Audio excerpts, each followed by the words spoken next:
In the wake of heresy, the galaxy bled. The throne world of humanity, Holy Terra, stood not in triumph, but in ruin. Its skies were choked with the ash of orbital bombardments. Spires, once monuments to the Emperor's glory, lay as broken bones amid oceans of rubble. The palace, the heart of mankind's dominion, had withstood the greatest siege in history. But the cost had been unfathomable. Millions of defenders lay dead. Civilian corpses clogged shattered corridors. And at the very center of it all, the Emperor of mankind, wounded beyond mortal ken, was bound eternally to the Golden Throne. There was no victory. There was only survival.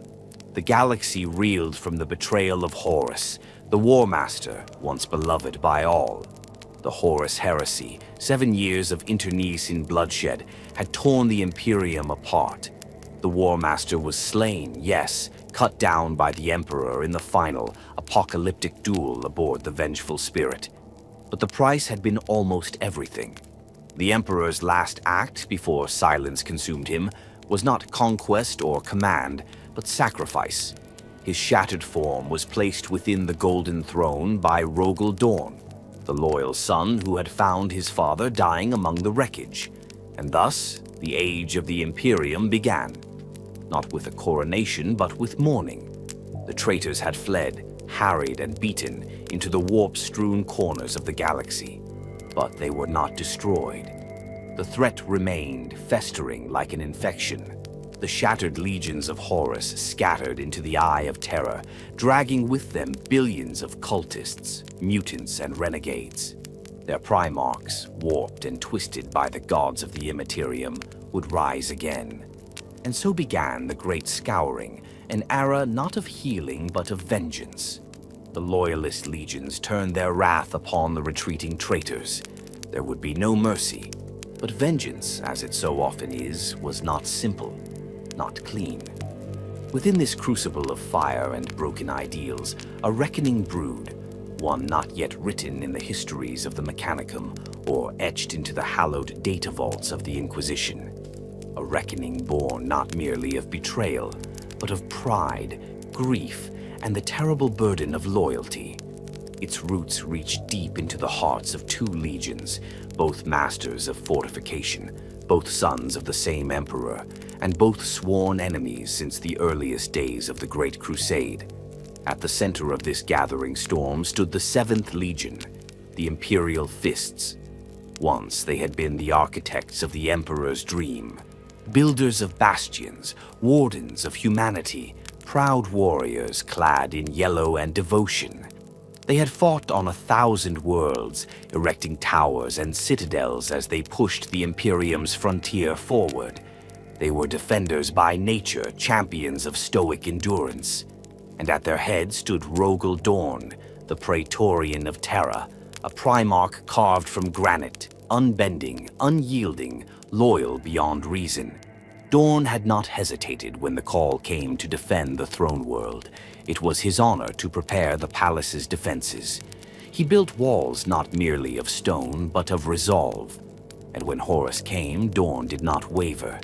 He watched brothers fall. He endured the endless attrition. He stood on the battlements and defied the War Master's legions, even as the sky turned to fire. And when all was done, when Sanguinius had fallen, and the Emperor was no more than a whisper on the throne, it was Dorn who bore the Emperor's broken body through the blood-slicked halls. He never forgave himself. The war was won, but for Rogal Dorn, there was no peace. He had failed. That failure was etched into every death he could not prevent, every wall that broke beneath traitor guns, every life lost to the ambition of his wayward brothers. The heresy had been the failure of Primarchs, and Rogal Dorn, who had always seen duty as sacred, took the burden upon himself. While others turned to rebuilding, Dorn turned to war. Where Robout Guilliman withdrew to Ultramar and began codifying a new order for the Imperium, Dorn gathered his sons and disappeared into the void. The Imperial Fists did not wait for orders or counsels. They hunted. They scoured the stars for any stronghold, fortress, or redoubt still bearing the mark of the traitor. They laid siege to the ruins of rebellion and razed them to dust. There was no negotiation, no parley. Dorn had become the Emperor's executioner in all but name. It was during this era, the desperate sweep of the Scouring, that whispers of an impossible fortress began to spread. A fortress not built by the Imperium, but by the traitor Primarch Perturabo, Dorn's most bitter rival. The Iron Warriors, masters of siege and cruelty, had carved a bastion on a forgotten world. It was said to span miles, said to be impregnable, said to have been built for one purpose, to lure the Imperial Fists to their doom. And Dorn, upon hearing it, felt a strange certainty settle over him. He had not yet paid the price. There are battles that shape the fate of empires, and there are those that shape the souls of men. The Iron Cage would become both. But before that crucible of blood and iron, there was this. The void left behind. The silence that followed terror, the long shadow cast by victory, bought with godhood lost. In the wake of heresy, the Imperium did not celebrate. It trembled. And in the darkness of that silence, two Primarchs began a march that would bring them face to face one last time. Music swells, ominous and slow. The traitor had built a fortress. The loyal son had sworn to tear it down. And somewhere amid the ruins of their brotherhood, the Iron Cage waited. They called him the Praetorian. Not because he sought power or desired command above his brothers, but because the Emperor had placed Terra in his hands, and Rogal Dorn never let go of what was given to him. While others reveled in conquest or ceremony, Dorn embraced duty like a second skin. Unbending, methodical, unyielding, he was the iron foundation upon which the Emperor built his last redoubt. And yet, in the quiet wake of the Siege of Terra, that title weighed heavier than any mantle a Primarch had worn. For Dorn had not only been the architect of the palace's defenses, he had been its warden during mankind's darkest hour. It was he who measured every stone, traced every gun line, and drew every killing corridor. It was he who walked the ramparts with bolter in hand, as demon spawn and gene-warped traitors clawed at the very walls he had built. Dorn, of all his brothers, had witnessed every horror the traitors unleashed, and in the end it was he who climbed the blood-slicked ruin of the vengeful spirit to find his father broken and silent. There was no ceremony, no triumph, only a failing heart encased in golden armor and a dying god's whisper of duty. Rogal Dorn had always believed there was honor in loyalty. That duty fulfilled would bring clarity. But clarity never came. In the stillness that followed, there was only pain. He did not speak of it, not to Guilliman, not to Malcador. No, especially not to Malcador. But those closest to Dorn saw it. A distance in his eyes, a sharpening in his resolve. He had not forgiven himself for what had happened on Terra. Every breach in the palace walls haunted him. Every brother lost weighed heavier than any fortress stone, and though none dared say it aloud, all knew that Dorn had taken the Emperor's wounding as a personal failure. So, while Guilliman and others turned to rebuilding the Imperium's shattered bureaucracy, Dorn turned away. He refused the summons to Terra's high command, refused counsel, refused rest. The Imperial Fists did not return to garrison the palace they had bled for. Instead, they vanished into the stars. They had not forgotten the traitors who had fled. The Scouring was not merely vengeance for the 7th Legion, it was penance. Each world reclaimed, each fortress pulled down stone by stone, was another lash across their own backs. They moved like revenants from the old night, grim and wordless, executing their campaigns with brutal precision.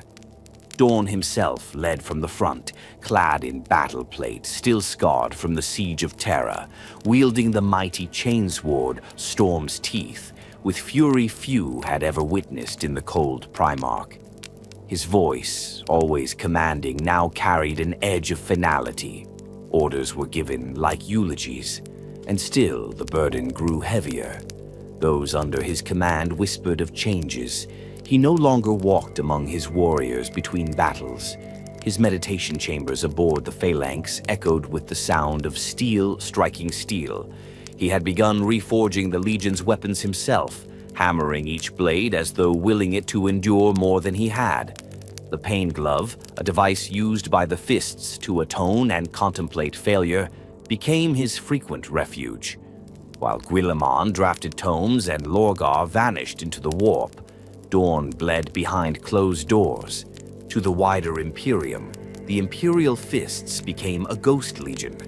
Entire systems reported the yellow-armored giants appearing without warning, scouring ancient traitor fortresses, executing orbital bombardments with no demands issued and no quarter given.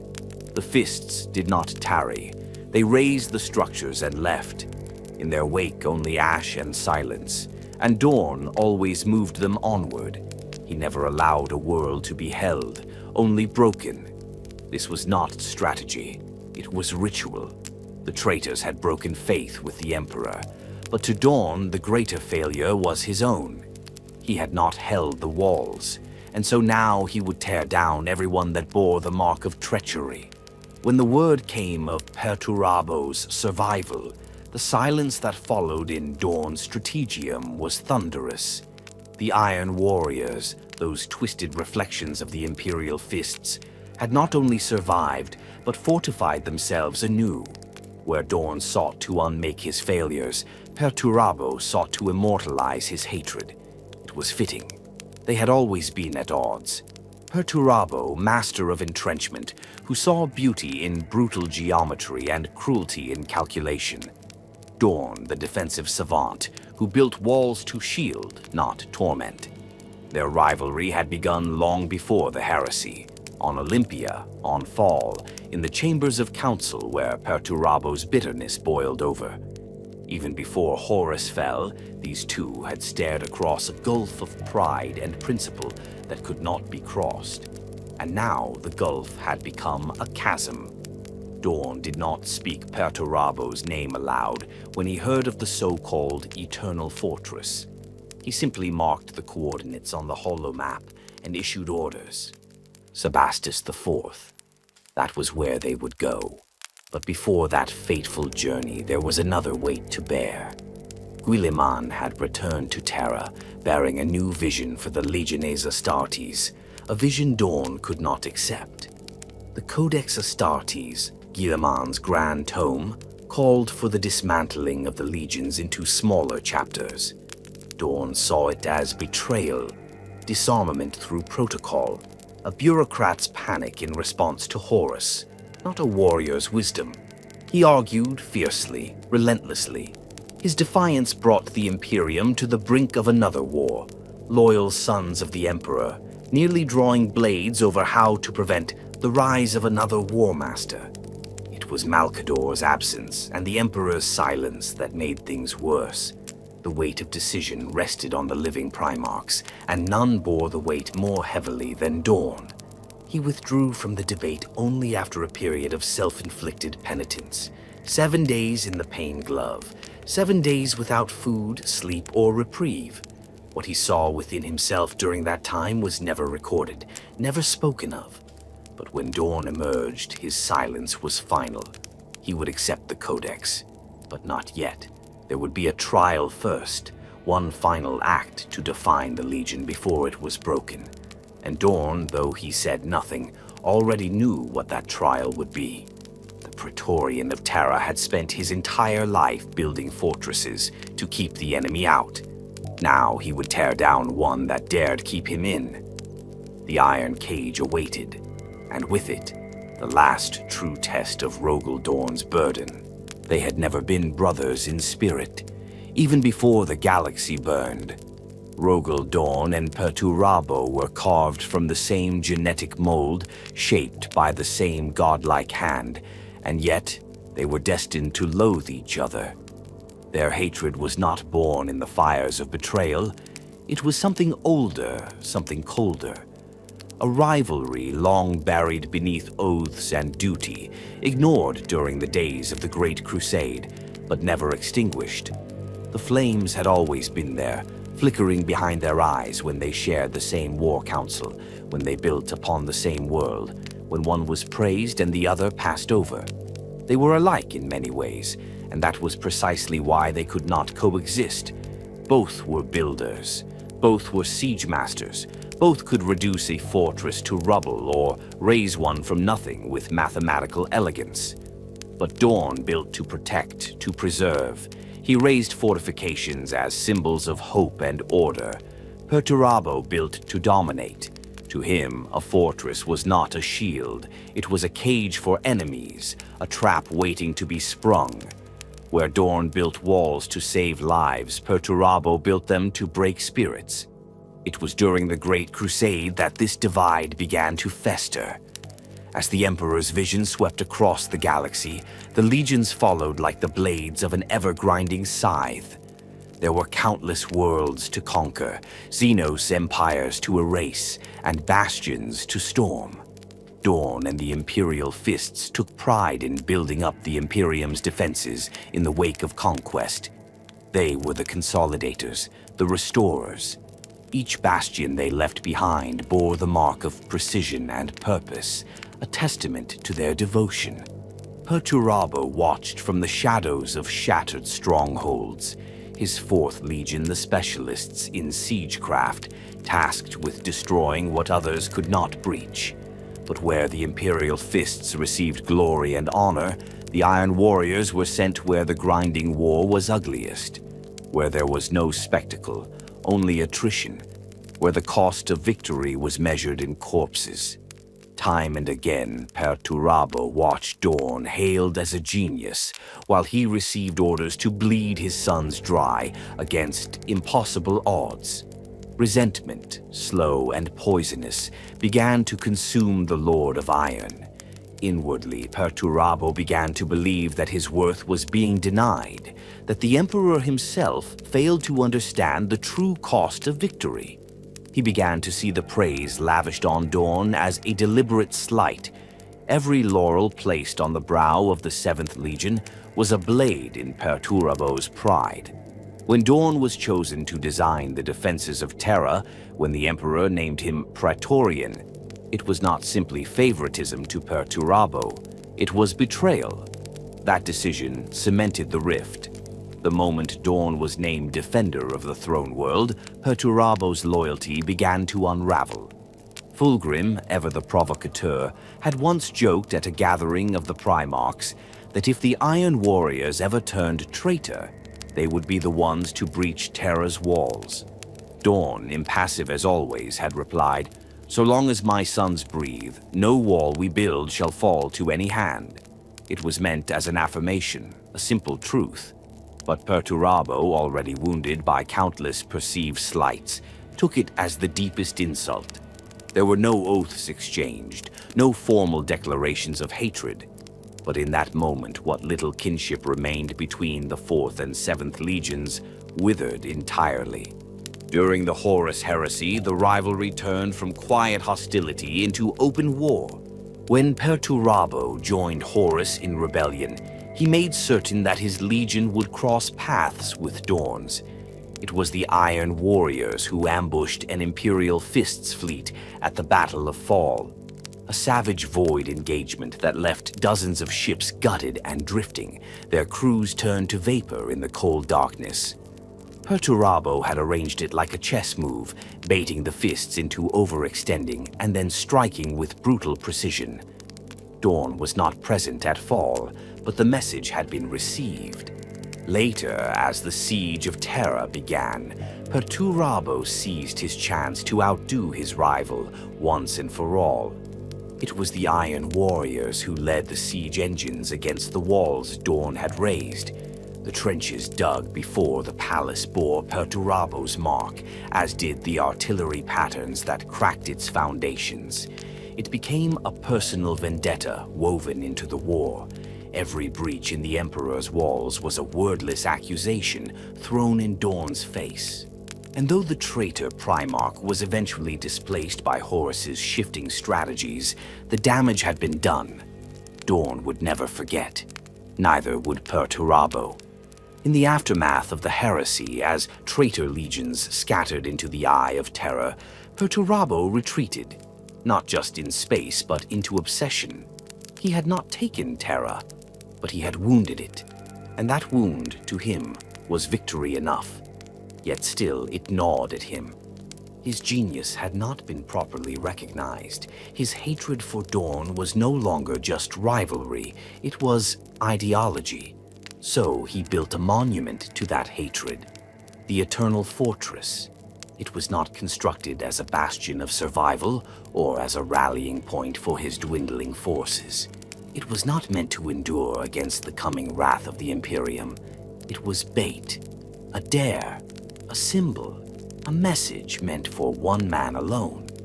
On the surface, the Eternal Fortress seemed like an impregnable redoubt, unassailable by any conventional means. But it was more than that. It was a battlefield shaped like a riddle.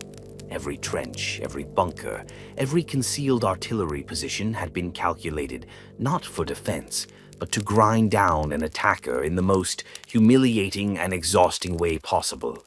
Perturabo didn't want Dorn to simply lose. He wanted Dorn to suffer. He wanted every breach to feel hollow, every gain to feel like defeat. And above it all loomed that final symbolic structure, a hollow citadel at the center of the maze, its ramparts sheer and adorned with false idols. It looked like the heart of the fortress, but it was nothing more than a lure, a phantom prize, a final insult. Dorn, when he learned of the fortress, did not hesitate. He understood the intent immediately. There were no illusions about what Perturabo had done. The trap was not subtle. It wasn't meant to be. It was a challenge. Dorn's name carved in the geometry of the battlefield itself. The other Primarchs advised caution. Gilliman, ever the strategist, urged restraint. He reminded Dorn that a single legion was not enough to storm a fortress designed by the master of siegecraft. He warned that the cost would be terrible, but Dorn could not ignore the provocation. The wound was too deep. This wasn't just war, it was reckoning. And so the path was set. The Iron Warriors had been the first to test Dorn's walls. Now Dorn would test theirs, and neither brother expected to emerge unchanged.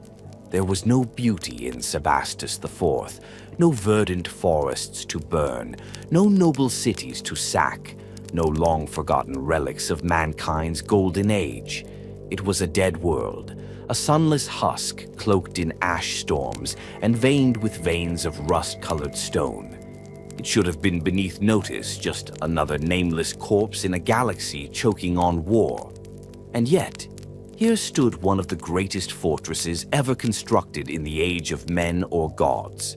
A creation so vast, so deliberate in its malice, that it could not have been born of anything but obsession. The Eternal Fortress. That was the name it would come to bear. It had others before, each one filtered through the terrified whispers of astropaths and the last breaths of dying scouts. But Eternal was the one that endured. Not because it could not be destroyed, nothing in this galaxy was beyond ruin, but because it was designed to make death itself feel eternal. It was not just a stronghold, it was a crucible of suffering, a monument to hatred. Its architect was Perturabo. By the time he began its construction, the Iron Warriors had become something else entirely. The heresy had broken many things: trust, empires, families. But for the Sons of Olympia, it had stripped away everything but spite. They were no longer warriors in pursuit of unity or even survival. They were builders of death machines, engines of siege, avatars of slow destruction. Under Perturabo's command, they returned from the ashes of defeat, not humbled, but sharpened. And Perturabo himself, he had become a thing of cold fury, focused entirely on the annihilation of his brother Dorn. The Eternal Fortress was not a military necessity. It was not meant to hold ground, to defend a prize, or to buy time. It was theater, an elaborate living sculpture, a trap made to tempt one enemy, and only one, into its jaws. The Iron Warriors had always hated the Imperial Fists, but Perturabo needed dawn to come. Every trench carved into the earth was a question, every bunker a dare, every gun emplacement a whisper. Come find me, and dawn in time would answer. But before that could happen, the fortress had to be built, and Perturabo built like no other. The construction of the Eternal Fortress consumed months, possibly years. The timelines were never recorded, not in any form surviving Imperial intelligence. Time moved strangely for the traitor legions after the heresy, and the warp bled into real space like rot under a bandage. But however long it took, the result was horrifying in its detail. It spanned 20 square miles of planetary surface, ringed in overlapping trenches, kill zones, and artillery nests. Each layer was calculated, each approach engineered not simply to stall or repel, but to confuse, isolate, and annihilate. It had no singular wall, no clear perimeter, no weakness in the classic sense. The fortress was composed of layers upon layers, a fractal geometry of murder. Artillery emplacements were buried beneath seeming rubble. Bunkers disguised as ruins opened fire only once prey had passed beyond their firing arcs. Firing lines overlapped in maddening arcs, ensuring that retreat was punished as viciously as advance. Minefields were arranged in deceptive corridors, some armed, others inert, forcing invading forces to gamble with every step. Worst of all were the tunnels. Beneath the surface, the Iron Warriors had carved out an entire sub-fortress, not simply a basement or a storage facility, but a mirrored labyrinth that allowed them to move unseen.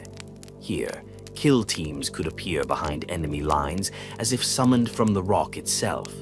Squads disappeared into these tunnels and were never seen again, dragged into the dark, butchered in echoing silence. Perturabo designed the fortress with no single center of command, no throne, no high tower, only the illusion of one. At the very heart of the structure stood a vast keep, its walls thicker than most hive cities, its silhouette jagged and brutal. But it was empty, a shell, a decoy. The true control of the battlefield lay diffused across hundreds of command points, allowing Perturabo to respond with flexibility and cruelty. If an enemy broke through to the heart of the fortress, they would find only silence and smoke. He even arranged for the sounds of combat to be deliberately manipulated, echoing booms of non-existent artillery, distant cries for help from voices no longer living. Vox frequencies jammed or hijacked, sensors blinded, navigators misled. The fortress did not simply resist intrusion, it unraveled the very senses of those who dared enter. The fortress was, by every metric, a masterwork, but it was also madness. Perturabo poured himself into its making, more than even his own sons realized. He became a ghost on Sebastus IV, appearing in the dead of night, inspecting trench angles, recalculating artillery arcs, sketching new death traps in the dust with his bare fingers. He did not sleep, did not eat. His armor was said to have fused to his flesh in places, his voice a rasp by the end. Even his gene sons spoke of him with unease during those days. He had always been distant, but now he was something else entirely. A mind consumed by geometry and vengeance. And in the final stages, the fortress began to change in ways even the Iron Warriors had not anticipated. Demon engines prowled its halls. Symbols not of man's making appeared on its walls. The geometry bent in subtle, impossible ways. Corners folded where no corners should exist. Time within the deeper bunkers stretched unnaturally. Servitors aged and died in minutes. What had begun as a fortress became something else. Perturabo denied no one access. Even the warp, it seemed, was permitted a place in his grand design. Was it desperation or ambition? Some say Perturabo sought to draw the attention of the gods who had uplifted his brothers to demonhood. Others say he cared nothing for ascension, only for creating a machine of pure retribution. Perhaps he didn't know what he wanted. Perhaps he simply wanted Dorn to see it, to walk its corridors, to feel its weight, to understand. He named it for its purpose, the Eternal Fortress. Eternal not because it would never fall, but because what happened within it would be remembered forever. Not just by the sons of Olympia or Terra, but by the galaxy itself. And then he waited. The Iron Warriors took up their positions like actors on a stage. Ammunition was stockpiled, kill zones were pre-sighted, defensive patterns rehearsed to perfection. Then silence fell over Sebastus IV. No distress signals, no threats, no boasts, only the quiet heartbeat of distant guns waiting to be fired. Dawn would come. Perturabo knew it. Every rivet, every stone, every blood-slicked bolt gun was a prayer to that certainty. And far away, deep in the void, the Praetorian received the message. He studied the schematics, calculated the risks, and then, without hesitation, gave the order to engage. The trap was ready, and soon, the cage would close. When the last of the traitor ships fled the Sol system, when the ruined ramparts of the Imperial Palace ceased to smoke, the true war began. Not of fire and gun, but of belief. For all its noise and horror, the Horus heresy had left behind not unity, but uncertainty. The Emperor no longer walked. The Imperium had survived, but only barely. And in the vacuum left by the master of mankind's silence, his sons began to speak with louder voices. The loudest among them was Robute Guilliman. Where Dorn had withdrawn to his ships and his vengeance, Guilliman returned to his domain of Ultramar with quill and command staff in equal measure. He did not mourn as Dorn did. He rebuilt. He reorganized. To him, the failure of the heresy was systemic. An empire too centralized, a military too concentrated in the hands of a few, and a chain of command unable to adapt to betrayal from within. Horus had not just wounded the Imperium, he had exposed its vulnerability. Guilliman intended to cure it, and so came the Codex Astartes. It was not just a book, it was a decree, a manifesto, a new vision of what the Adeptus Astartes should be in the age after the heresy. No longer would legions, vast and unwieldy, march across the stars under the sole command of a Primarch. The Codex called for division. Each legion was to be broken into chapters, 1,000 warriors perforce, self-sufficient and tactically independent. Astartes would become scalpel strikes instead of sledgehammers. Control would pass not to one, but to many. In this, Guilliman saw salvation. In it, Dorn saw sacrilege. The moment the Codex reached the Imperial Fists aboard the Phalanx, a storm ignited. It was not the kind fought with bolters or blade, but one of pride and conviction. Dorn read it, word for word. Not once, not twice, but again and again. When he finished, he placed it down and said nothing for hours. To Guilliman, that silence was louder than any defiance. The Primarchs convened on Terra, not with cheers and banners, but in the shadow of the Emperor's throne, whose light was now flickering under the weight of the Golden Throne's slow decay. Guilliman spoke first, methodical and precise. He laid out the reasoning. The need for reform, the horror of another war master, the necessity of decentralization. Dorn listened, but his face, stony at the best of times, became unreadable. Then he spoke, and his voice was like the crack of a glacier breaking. No. The room froze. Dorn did not argue the Codex's logic. He rejected its premise entirely. The sons of Terra had bled, had died by the tens of thousands to defend the Imperium. The Imperial Fists had held the walls of the palace against gods and monsters, and now Guilliman expected them to disband? To fracture their unity because others had failed? Legions are not the problem, Dorn said. Betrayal is. There was no shouting, no insults, only words made heavy by legacy. Guilliman did not call Dorn a traitor, but the implication hung in the air. He said that defying the Codex meant placing the will of a single warrior above the survival of the Imperium. Dorn, ever the embodiment of duty, recoiled at that. How could his loyalty be questioned when his legion had been the shield of humanity? But Guilliman had no room for sentiment. He reminded Dorn that the next War Master would not be Horus. It could be anyone. It could be Dorn himself. The insult landed, not just on Dorn, but on his sons. The Imperial Fists returned to the phalanx in silence. They did not engage in further debate. They prepared for war. It is said in the archives of the Inquisition that the Imperium teetered on the edge of a second civil war in those days, a war not of heresy, but of vision. Dorn was not alone. Leman Russ, always the wild blade of the Emperor, bristled at the idea of bureaucrats telling him how to wield his sons.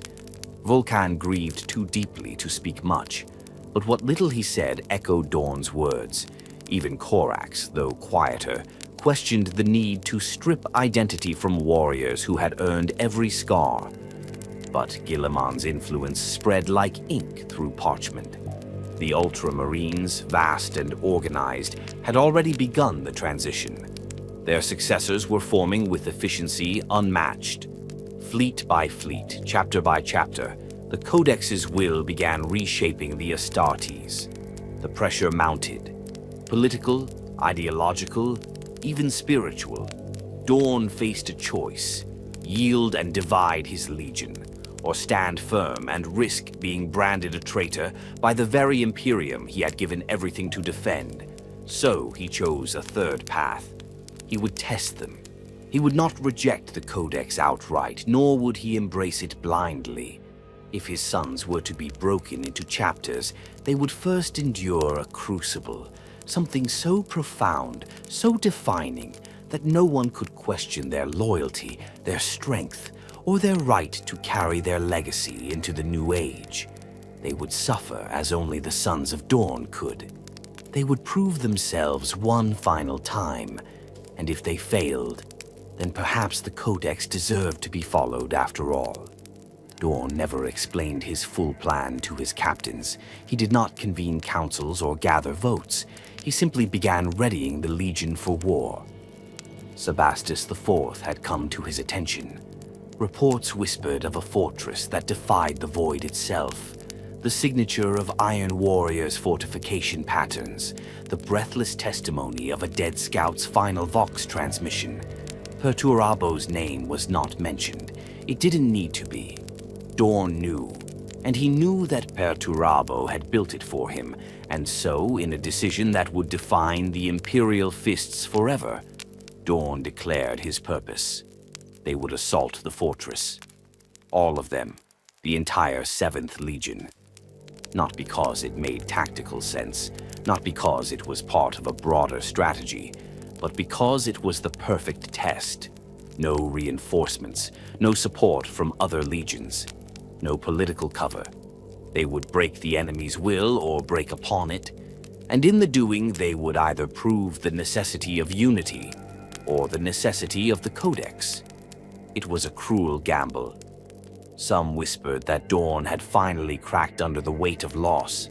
Others said he was too proud to admit Guilliman had a point. But among the Fists, there was no question. Their Primarch had spoken, and where Dorn led, they would follow. They gathered in silence, thousands of battle brothers clad in burnished yellow, veterans of the siege, survivors of 1,000 battlefields. They boarded their ships without ceremony. There was no parade, no last words. Only one phrase passed between squads as they locked their bolters and checked their armor seals. This is how we end. and in the stars above Sebastus IV, the phalanx cast its vast shadow across the void, its engines screaming with the fury of oath-bound vengeance. The trial had begun, and the cage waited. There are battlefields that are chosen out of necessity, natural choke points, vital resources, tactical advantages. Sebastus IV was none of those. It was a wasteland, a planet scoured by radiation storms and crusted with iron oxide, its skies forever choked in roiling clouds. Nothing grew there, nothing lived. And yet, from orbit, the world pulsed like a dying star with malicious intent. The patterns of its fortifications were visible even from space, unnatural, rigid, methodical, like veins of poison etched across its surface. To most, it would have been a warning. To Rogal Dorn, it was a summons. The moment he saw the schematics, captured grainy and fragmented from scout reports, he understood exactly what he was looking at. The angles were too precise, the trenches too deliberate, the bunkers placed in a fashion no conventional military engineer would consider. The whole of it was not simply a defense, it was an invitation, an insult cast in stone and steel. Only one mind in the galaxy could have built it. Only one brother would think to create something so grotesquely perfect. Perturabo. He didn't sign his name to the Eternal Fortress, he didn't have to.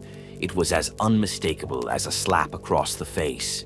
Dorn could almost feel the sneer behind every killing field, every overlapping arc of fire, every false approach. This wasn't just a fortress, it was a message written in geometry and blood. And it said, "I'm waiting." Dorn did not hesitate. He called his captains to war.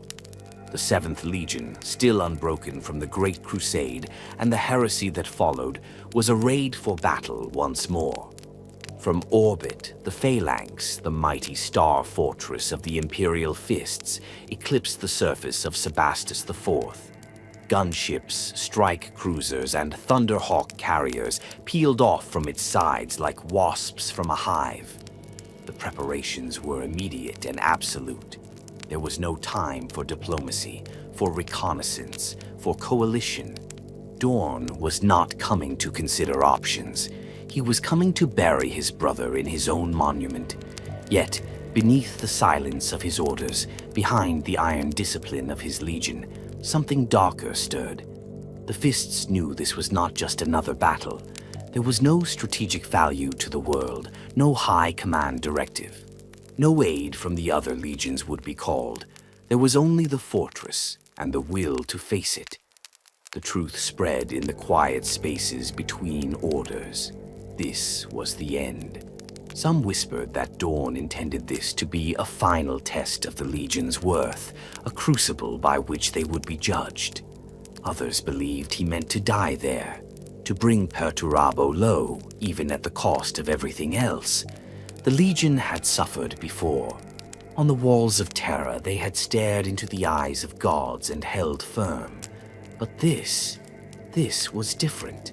They weren't defending humanity's throne. They were walking willingly into a grave. And still none hesitated. The Sons of Dorn had been forged to endure. That was their curse and their glory. Pain was irrelevant. Loss was expected. The enemy was in the walls, and their Primarch had pointed to the breach. They would go. Dorn gave no speeches. He did not pace the decks of the phalanx, did not offer comfort or justification. He stood in his strategium, staring at the spinning wireframe of the fortress, watching it rotate slowly like a puzzle cube with razor blades for edges. He said only this to his commanders: "I will bring him back in an iron cage." Simple, blunt, inevitable. And so the iron cage received its name, not from those who built it, but from the one it was meant to trap. The invasion began with fire. Orbital bombardments lit up the atmosphere, shells slamming into the upper crust of Sebastus IV with continent-rending force. Plasma flares traced the horizon as lance batteries dug trenches into the surface from orbit. The phalanx loomed above, its broadside cannons pumping energy into the night with terrifying rhythm. But the fortress did not break. From their emplacements, the Iron Warriors did not return fire. They watched, measured, calculated. The silence was deafening. It wasn't cowardice, it wasn't even tactical delay. It was confidence. Perturabo didn't need to fire first. He had built his masterpiece. His prey had arrived. All he had to do was wait for them to come closer. And Dorn obliged him. Drop pods screamed down like meteors. Thunderhawks cut through radioactive winds. Hundreds, thousands of Imperial Fists descended toward the surface, clad in their sunburst yellow armor, their bolters locked and loaded, formation perfect. They struck the ground and spread, forming an unbreakable spearhead. Their goal: push through the outer defenses, find the heart of the fortress, and kill whatever waited inside. But the Iron Warriors had planned for that too. The moment the boots of the first tactical squad crunched down on Sebastus IV's soil, the trap began to close. Hidden macro cannon arrays buried deep beneath the surface, activated with a mechanical shriek. Tracer fire stitched through the darkness. Anti-air emplacements that had remained silent during bombardment now erupted with hellish fury, targeting dropships and thunderhawks with devastating precision. Entire squads were obliterated mid-descent, torn apart before they ever reached the trenches. But even that was not the true horror, because this wasn't a fortress designed to repel an enemy. It was a fortress designed to consume one. The minefields were laid in unpredictable patterns, triggered not by proximity, but by weight thresholds, by sound, by movement speed. Automated servitor turrets rotated in irregular intervals, denying any safe approach. Bunkers fired at retreating squads, not advancing ones. Vox signals were distorted, rerouted, confused. And the deeper they pressed, the worse it became. Trenches, seemingly abandoned, would erupt with flamer fire from hidden alcoves. Lanes of movement that appeared clear collapsed into pits of sharpened rebar and seismic charges. Whole units vanished into the ground as collapsing tunnels and false corridors swallowed them. Dorn pressed forward without pause. Each setback was met with new deployment, each casualty with relentless push. The Fists adapted, adjusted, absorbed the losses. Every soldier knew the price of this mission. They had not come expecting rescue. They had come to kill a ghost. And that ghost watched. Perturabo, hidden deep within the fortress in chambers only he could navigate, observed everything through relays and lenses. His voice echoed through Vox ghosts across the field, taunting, cold, emotionless. "You've come far, brother," he said once, his voice filtering into Dorn's command channel, scrambled and distorted. "But all roads in this place lead back to me, just not the way you expect." Dorn did not respond. He silenced the channel. There would be no war of words, no psychological ploy. Let the enemy build his fortress of illusions. The Sons of Terra would meet them with steel. Still, even the stoicism of the Imperial Fists could not deny what was happening. This was not a conventional war, not even a siege. It was an execution, and they were walking into it willingly. Yet none turned back, because if this was their final hour, then they would make it a monument. They would bleed upon every wall, mark every trench with fire and sacrifice. The enemy thought to humiliate them, to break them. Instead, they would become legend. So the Fists pushed on, into the cage, into the silence, into the jaws of the beast that bore their brother's name. There were no horns to sound the advance, no banners raised against the wind.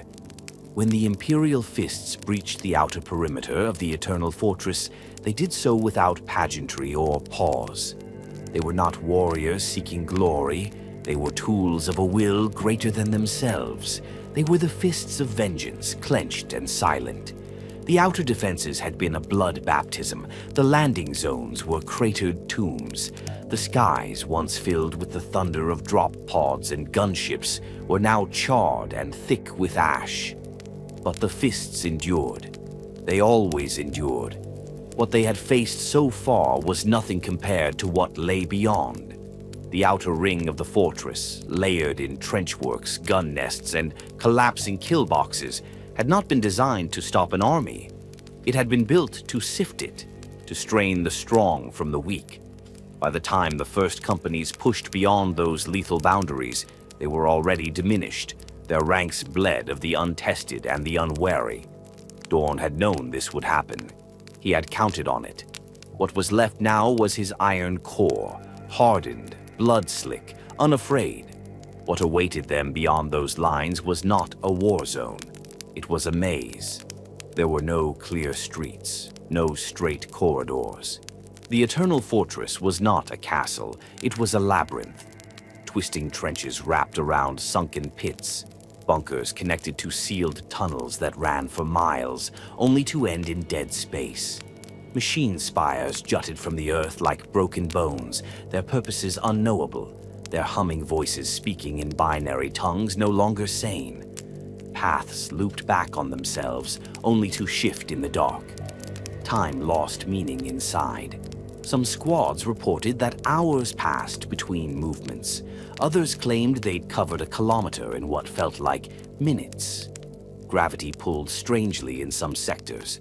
Vox signals drifted or repeated themselves hours later like echoes through time.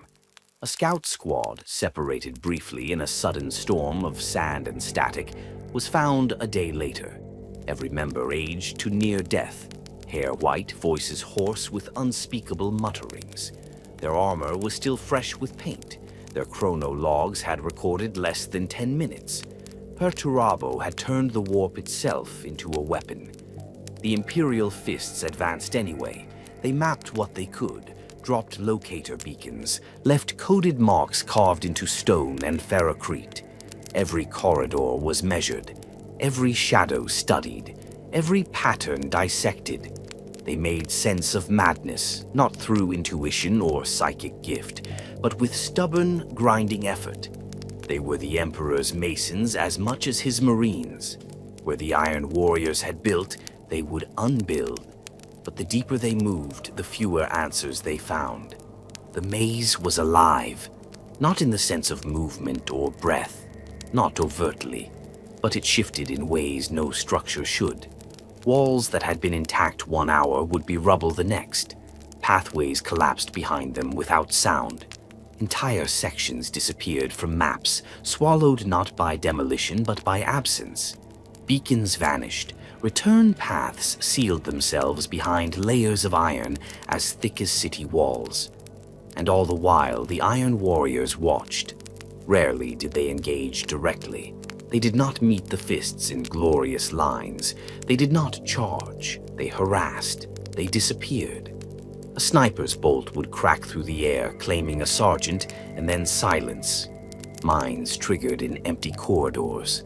Dreadnoughts emerged from bunkers, rained fire, and withdrew before retaliation. The attacks weren't meant to kill. They were meant to disorient, to bleed, to humiliate. In one section, a squad of Fists breached a fortified node, only to find the Iron Warriors had already evacuated, leaving behind nothing but a wall carved with crude shapes, mocking images of Dorn impaled upon his own sigil. Another group encountered servitors fused into the walls, their flesh stretched and wired into the structure, their voices wailing Dorn's name in broken binary. It was not war, it was theater, a stage upon which the Iron Warriors acted out their revenge. But the Imperial Fists were not made of men who buckled. With every ambush, they adapted. With every collapse, they recalculated. Company by company, they advanced into the heart of the nightmare, refusing to be cowed. They moved in silence. They conserved ammunition. They shared rations. They mapped everything. And slowly, something began to change. The maze grew quieter. The ambushes rarer. Resistance faded. Some believed they had turned the tide. that the fortress was bleeding out its defenders, unable to match the relentless fury of Dorn's legion. Some believed they were winning. They were wrong. Perturabo had never meant to keep them out. He had always intended to let them in, somewhere deep in the fortress where no light reached and gravity coiled in unfamiliar directions. A console lit up. A data construct bound to no machine the Mechanicus would recognize flickered into activity. Perturabo watched through 1,000 eyes. The Imperial Fists were inside. Now the real war would begin. He gave no commands to attack, not yet. He adjusted flow patterns, rerouted power to pressure seals, reconfigured corridor paths, opened fuel lines beneath their advance routes. He whispered to the walls, and they listened. His fortress was not a static entity. It was an organism, a puzzle box, a weapon of perfect cruelty. They had reached the core of the maze. They just didn't know it yet. Perturabo leaned back from the control throne and studied the data streams as they flowed. Ammunition counts, positioning reports, Vox intercepts, physiological strain levels. Then he spoke to no one in particular. Let them think they've won. Back above the surface, Dorn stood among the command elements at the forward firebase, a circle of scorched ground and makeshift bastions, dug and built with the speed only the 7th Legion could manage. His armor was darkened with ash. Storm's teeth, his massive chainsword, was chipped. His gauntlets bore blood not his own. He did not rest. His commanders came and went, reporting casualties, requesting reinforcements. Dorn gave orders without hesitation, each one precise. His eyes never left the data feed. The fortress was ahead, its central citadel looming like a silent god, dark and unmoving. He could feel Perturabo's hand behind every shifting wall, every vanishing corridor. This was not a battlefield, it was a mind, one shaped in iron and spite. And he would break it, not with speed, not with cleverness, but with will. He knew they were being drawn in, knew every step forward was one deeper into the jaws of something monstrous. He did not care. If Perturabo thought the maze would consume him, he had forgotten who Dorn was. Walls had never been his prison. They had been his purpose. And now he would tear this one down from within, stone by stone, room by room, brother by brother, if he had to. Because this was not just a war of strength. It was a war of endurance. And Dorn did not break. He never had. The sky broke first, high above Sebastus IV's scorched surface, where the stars had once gleamed like distant promises. Darkness churned into war. The Imperial Fists fleet had not remained idle while Dorn waged his battle within the bowels of the Eternal Fortress. Orbit was theirs, or so they believed. They had brought strength to this battle, strike cruisers, escort frigates, the phalanx itself looming like a great titan of steel and wrath, a force mighty enough to glass continents. But Perturabo had planned not just for trenches and mines. He had planned for the void. It began with a ripple in the Auspex. One moment, the skies above the planet were clear. The next, they screamed. Dozens, perhaps hundreds of warp signatures flared into existence at the system's edge. Ships bearing the livery of rust and gunmetal, marked with the Eye of Horus and the jagged insignia of the 4th Legion, erupted from the void with weapons primed and formations already aligned. These were not ragged traitor remnants. They were a fleet honed for ambush, and they struck with surgical fury. The Iron Warriors had returned, not as defenders, as predators. Aboard the phalanx, alarms howled through cathedral-length corridors. Bridge crews, battle-hardened veterans of the heresy itself, shouted over rising Vox chatter. Captain Helbraz of the 3rd Battle Group snapped orders as decks trembled beneath lance impacts. Weapons free. Target their drive clusters. No quarter. The fleet responded as trained, engines flaring, void shields roaring to life. Plasma batteries and macro cannons answered the challenge, lashing out with apocalyptic force. In the void, there is no cover, no high ground. There is only who strikes first, and who endures the longest. And the Iron Warriors had struck first. Their ships swarmed like a murder of crows, destroyers bristling with torpedoes curved under the Imperial Fists formations, targeting weak spots. Boarding vessels drove forward, bellies bristling with claws and breach drills. They didn't just want to cripple the fleet, they wanted to get inside it. They wanted to break the Imperial Fists from the top down. The Phalanx alone was holding its own. The great fortress ship was ancient, a relic of the Great Crusade, armed with weapons no Forge world dared replicate. Whole squadrons of enemy vessels vanished beneath its broadside barrages, but even it could not shield the entire fleet. One by one, isolated strike cruisers were surrounded, overwhelmed, cut off from Vox contact. Some vanished in bursts of light. Others were left drifting, their engines dead and hulls vented. But worse than the destruction was the silence, because in the chaos of battle, the Iron Warriors unleashed their true weapon, disruption, jamming signals, severing communications, deploying automated interference drones that flooded Vox frequencies with gibbering echoes and false commands. Within minutes, command structures across the Imperial Fists fleet fractured, orders delayed, reports lost, tactical cohesion unraveled like cloth in flame. Then came the boarding parties. The 22nd Company's strike cruiser, Unyielding Will, went dark at 0325 local system time. When a support vessel made contact again 20 minutes later, the only transmission received was a single phrase, repeated over and over in a static, choked voice. They're inside. The Iron Warriors had breached the hull, not through the main hangars nor through obvious points of assault. They tunneled, literally. Using plasma drills and boarding claws, they dug into blind spots, non-critical areas never meant to face combat. They carved their way through ducts, fuel lines, subdecks. When the first alarm sounded, the 22nd was already under siege. They came not as screaming berserkers or howling demons, but with cold, mechanical efficiency. Breach teams with melta cutters, combat servitors stripped to the bone, siege tyrants in exo armor, hammering down corridors like mobile cathedrals. Their assault was less a fight and more an execution. They had one purpose: kill the command staff, sever the head, cripple the fleet from within. In chamber after chamber, the Imperial Fists made their last stands. Marines fought in flickering corridors, their bolters thundering at point-blank range. Servo hatches sealed behind them, trapping invaders in kill zones.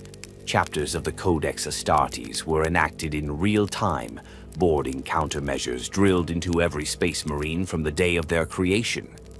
But the Iron Warriors knew these tactics. They had written countermeasures of their own.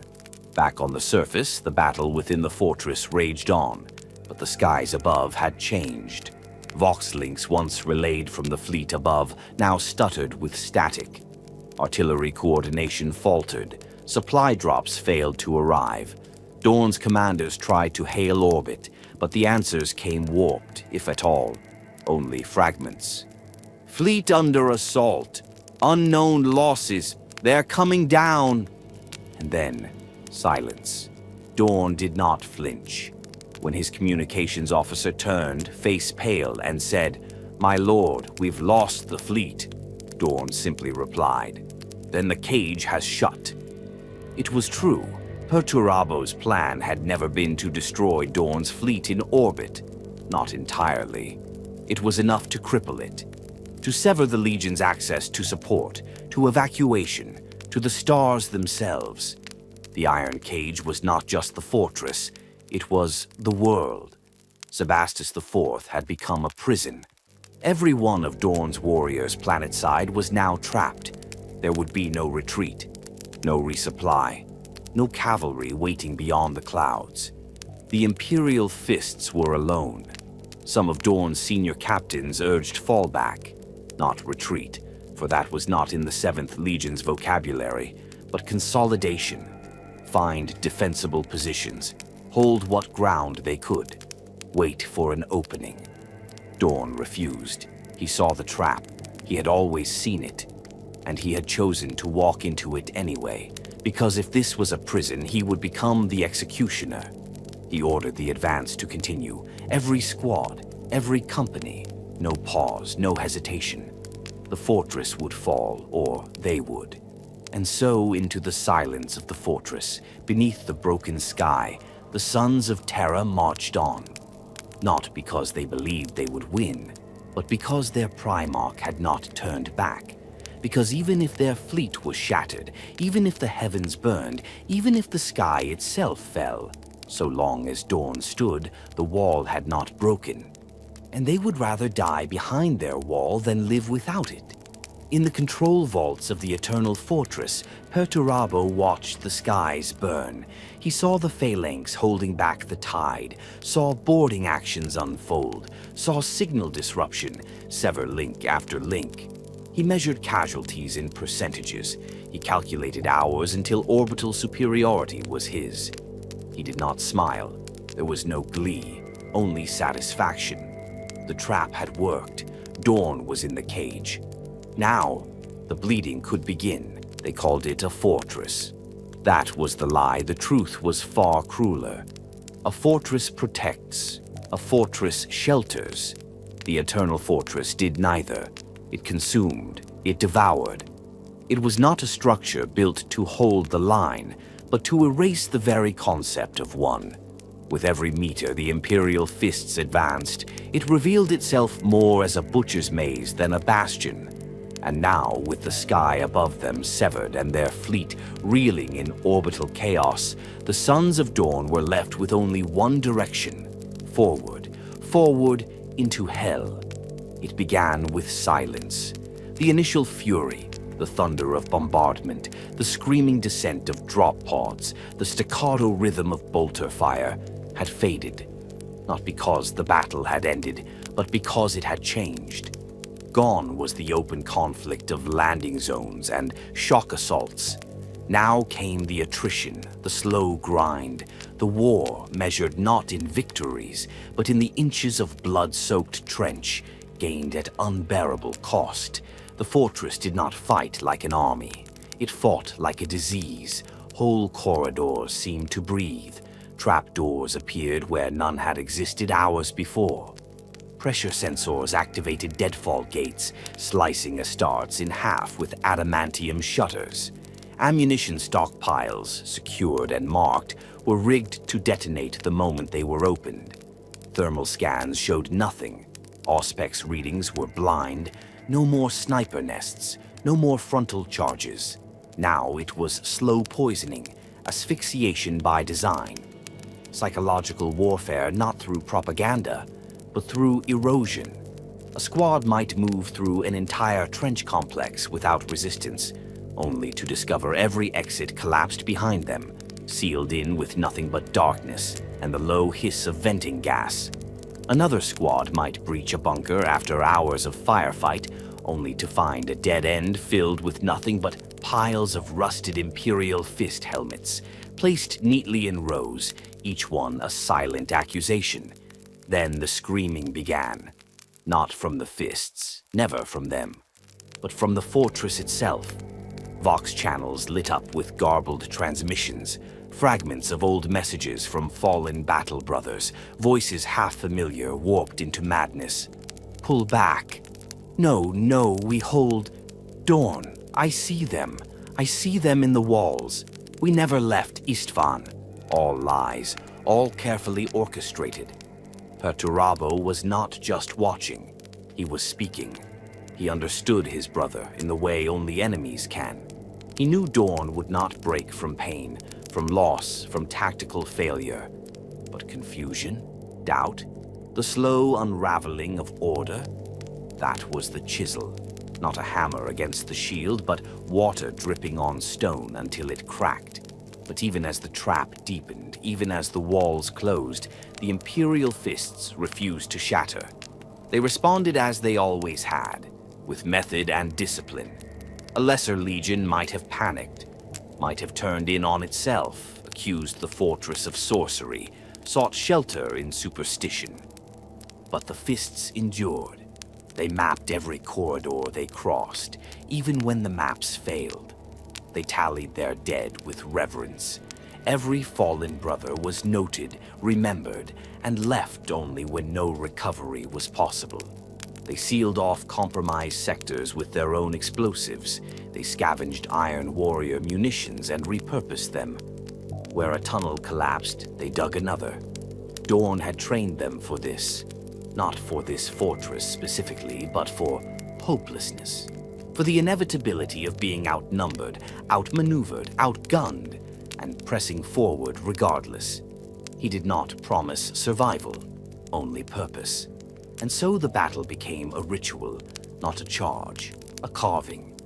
Day after day, through shifting corridors and grinding steel, the Imperial Fists cut through Perturabo's masterpiece with the patience of a surgeon. Where the Iron Warriors had crafted clever traps, the Fists disarmed them with brutal directness. Where bunkers fell silent, they were breached and torched. Where trenches twisted into madness, the Fists laid down directional guides, marking paths with sacred sigils only they could read. They refused to be lost. Even when squads vanished, lost in the endless tunnels, their life signs gone dark, Dorn refused to halt the advance. He did not grieve. He did not rage. He pressed onward. Because the fortress wanted a reaction, it fed on disarray, on fear, on grief, and Dorn gave it none. Instead, he gave it attrition. By the 10th day, the casualty lists had grown long. Entire companies were operating at half strength. Medicae supplies were dwindling, communications were still fragmented, ammunition reserves were dangerously low. And still, the Imperial Fists advanced. They did not ask for rescue. They did not expect it. Instead, they began to turn the fortress against itself. It was Dorn's strategy, though none dared call it such. Where the Iron Warriors had built walls, the Fists breached them, not to pass through, but to reroute fire lanes. Where automated turrets emerged, they captured and reprogrammed them. Bunkers became makeshift rally points. Power cores were located, tapped, and siphoned to rearm plasma weapons. Even the enemy dead were not wasted, their equipment stripped, examined, recorded. There was no waste. There was only purpose. But even as they adapted, the fortress responded in kind. The attacks became more brutal. The Iron Warriors, once elusive, now engaged in sudden ambushes, hit and fade assaults meant to bleed and vanish. Terminators emerged from hidden lifts, their chain fists screaming through the dark. Obliterators, twisted fusions of man and weapon, crawled from power nodes, spraying death in all directions. The deeper the Fists pressed, the more Perturabo revealed the depths of his arsenal, and the labyrinth grew worse. Gravity began to fail in places. Squads found themselves drifting in sealed compartments, unable to orient. Time dilation warped perception. Battle brothers would blink, and hours passed. One squad claimed to have fought the same Iron Warrior for 3 days, never eating, never sleeping, in a single stretch of corridor that looped in on itself. Some began to murmur of demons. Others, those who had fought on Terra, who had seen worse, dismissed the fear. "It's not chaos," said one sergeant as he patched a hole in his armor with scavenged ceramite. "It's Perturabo. That's worse." Still, they held. Rogal Dorn did not sleep. He moved from position to position, bleeding with his sons, never resting, never pausing. Where a breach was threatened, he arrived. Where morale flagged, his presence lifted it. He said little. He did not need to. His presence was the shield. His will was the mortar. Every Imperial Fist on Sebastus IV understood. If they broke, they would be erased. not just from the world, but from history. Perturabo had built this fortress to be their tomb, but Dorn had come to turn that tomb into a legend. He was not here to survive, he was here to endure. And endurance, he taught his sons, was its own victory. Somewhere, deep beneath the shifting stone, Perturabo watched the casualty reports. He saw his ambushes fail. He saw his traps disarmed. He saw, with growing agitation, that Dorn had not come to be humiliated. He had come to destroy. The Lord of Iron did not rage, but he did begin to make adjustments. The maze would bleed the Imperial Fists, but now it would do so with greater precision. The fortress began to change, again. By the 12th day, the ground no longer slept. The Eternal Fortress, once a monument of steel and stone, became something else, something alive. Its halls had always been treacherous, its defenses cruel, but now it began to behave less like a structure and more like a mind. Cold, calculating, evolving. What had once been traps of iron became traps of intention. The fortress no longer waited to be assaulted. It reached. The Imperial Fists, pushing ever deeper into its rust-veined arteries, were the infection. And Perturabo, ever the dutiful surgeon, had decided it was time to excise the wound. It began subtly. Structural anomalies began appearing in locations already cleared. Bunkers secured and logged by Imperial cartographers shifted. Hallways that once led north now doubled back south. Recon drones sent into cleared zones vanished without transmission. Automated sentries previously disarmed began firing again. Only this time they didn't fire on the Fists. They ignored them.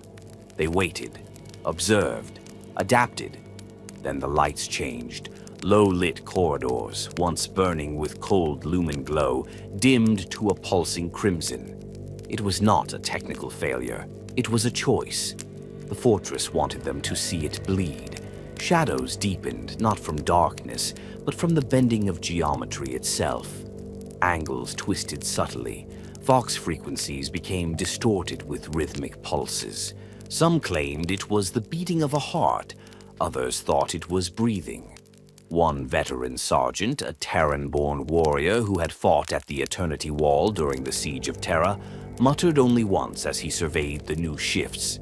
"We are walking through his skull."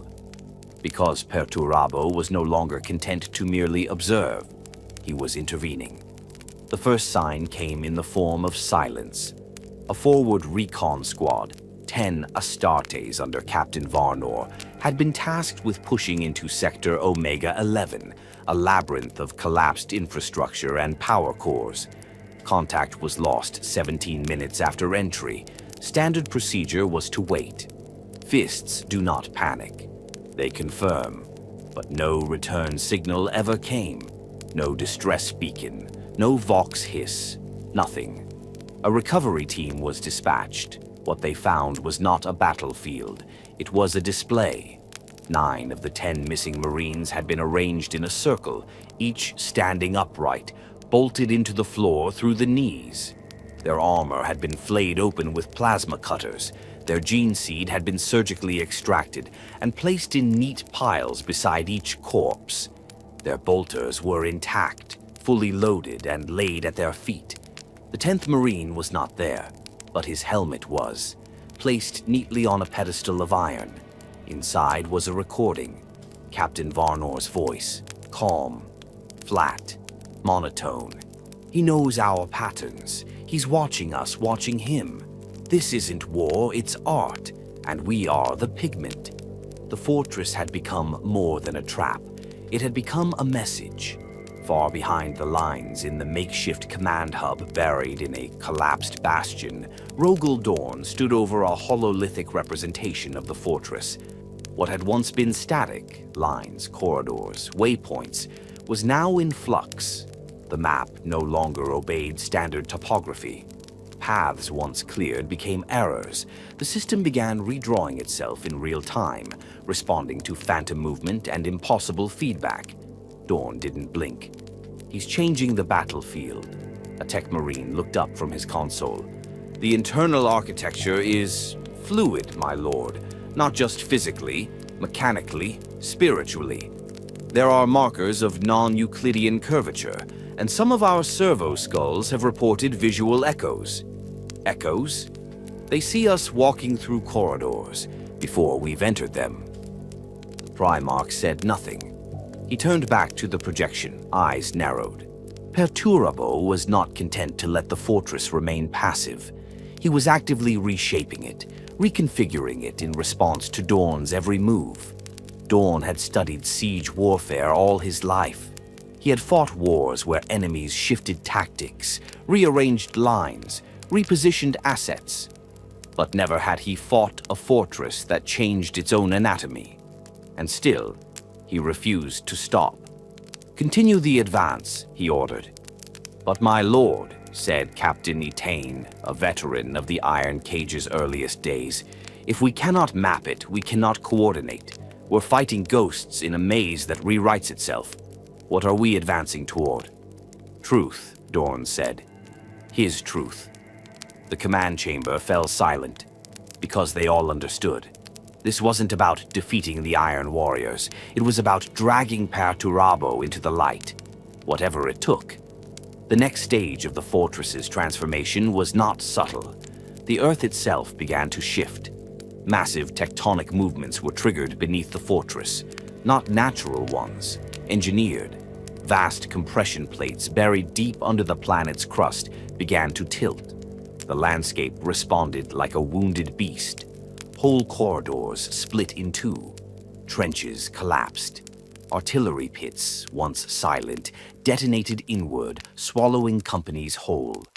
Runes buried under decades of iron dirt flared with light. Sorcerous engines, no doubt gifted by the Dark Mechanicum, now activated by the Lord of Iron's command. Astartes were not new to strange weapons. They had faced demons, warp beasts, cursed blades, and soul-drinking plagues. But this was something else. This was logic turned inside out. The fortress was beginning to ignore the rules of physics.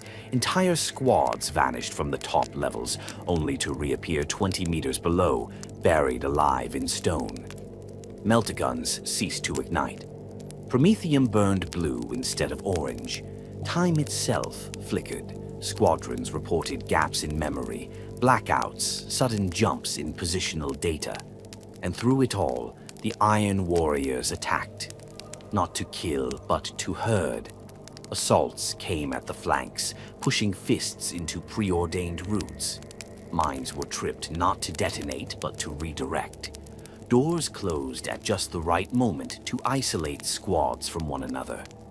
Perturabo was no longer reacting. He was sculpting. Every movement of the fists was part of a larger pattern, and only Dorn could see the shape of it. He knew what was happening. He was being drawn in, deliberately, meticulously, to a center he could not yet see. And still the Imperial Fists fought.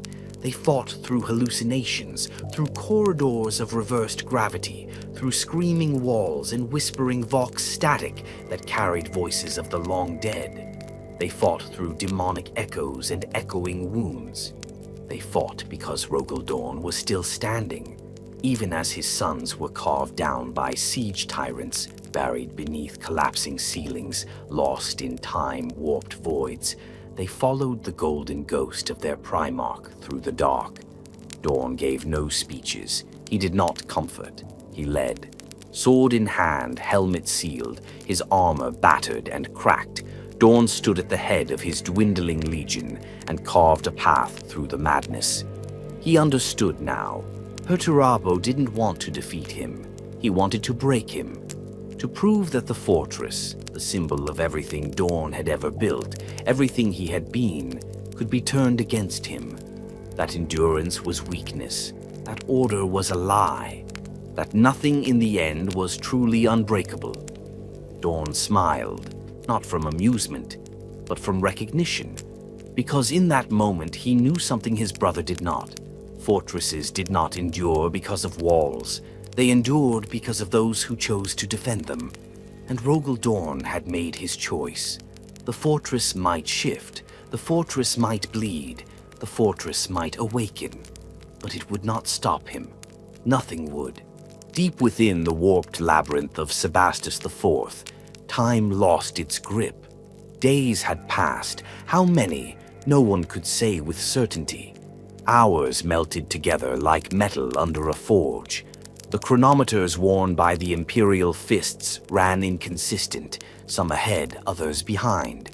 No two devices agreed. Some Astartes had stopped checking altogether. They knew what day it was, in the way only warriors in the dark know, the day they had not yet died. The Eternal Fortress no longer resembled a military installation. It had become a wound in reality, a wound with a pulse, and it throbbed around them. The architecture shifted, subtly but constantly. Bulkheads that had once stood firm buckled under unseen pressure. Floors bent upward as if pushed from beneath by something breathing. Walls moved an inch at a time when no one was looking. What had begun as a marvel of siegecraft had become something else, a living thing with malice carved into its bones. The fortress was no longer content to kill. It wanted to haunt. It wanted to unmake the soul of its enemy. Squad Jaster, 43 hours removed from their last known position, had stopped trusting their helmets. The autosenses showed them corridors they couldn't physically enter. Motion trackers registered non-existent presences behind walls. At one point, a pick feed displayed a full platoon of Imperial Fists approaching from a parallel hallway, except it was their own reflection, mimicking their every move half a second too late. They turned to investigate. There was no hallway. Then the whispers started. Not human, not machine. The Vox hissed, always just at the edge of audibility. Single words, sometimes names, often laughter. One of the newer initiates claimed to hear his mother's voice. Another swore he saw his homeworld, Pharos, on the other side of a reinforced viewport. But Pharos had been dead for 2 centuries. He tried to breach the window. They buried what was left of him beneath the collapsed stairwell and kept moving. In another sector, designated Gamma 7 by the dwindling command staff, a larger force of Fists attempted to establish a rally point, a defensible staging ground. It was standard doctrine. Even in chaos, Dorn's sons obeyed structure. They reinforced the existing Pharaohcrete walls, rerouted power from a downed generator, and sealed 2 of the access tunnels with demolition charges. It held for 3 hours. Then, without warning, the walls groaned. Not from impact, not from breach. They wept.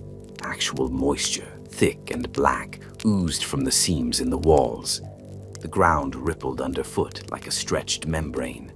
One of the tech marines screamed, a rarity among Astartes. When others turned, they found him half submerged in the floor, as though the stone had liquefied beneath him.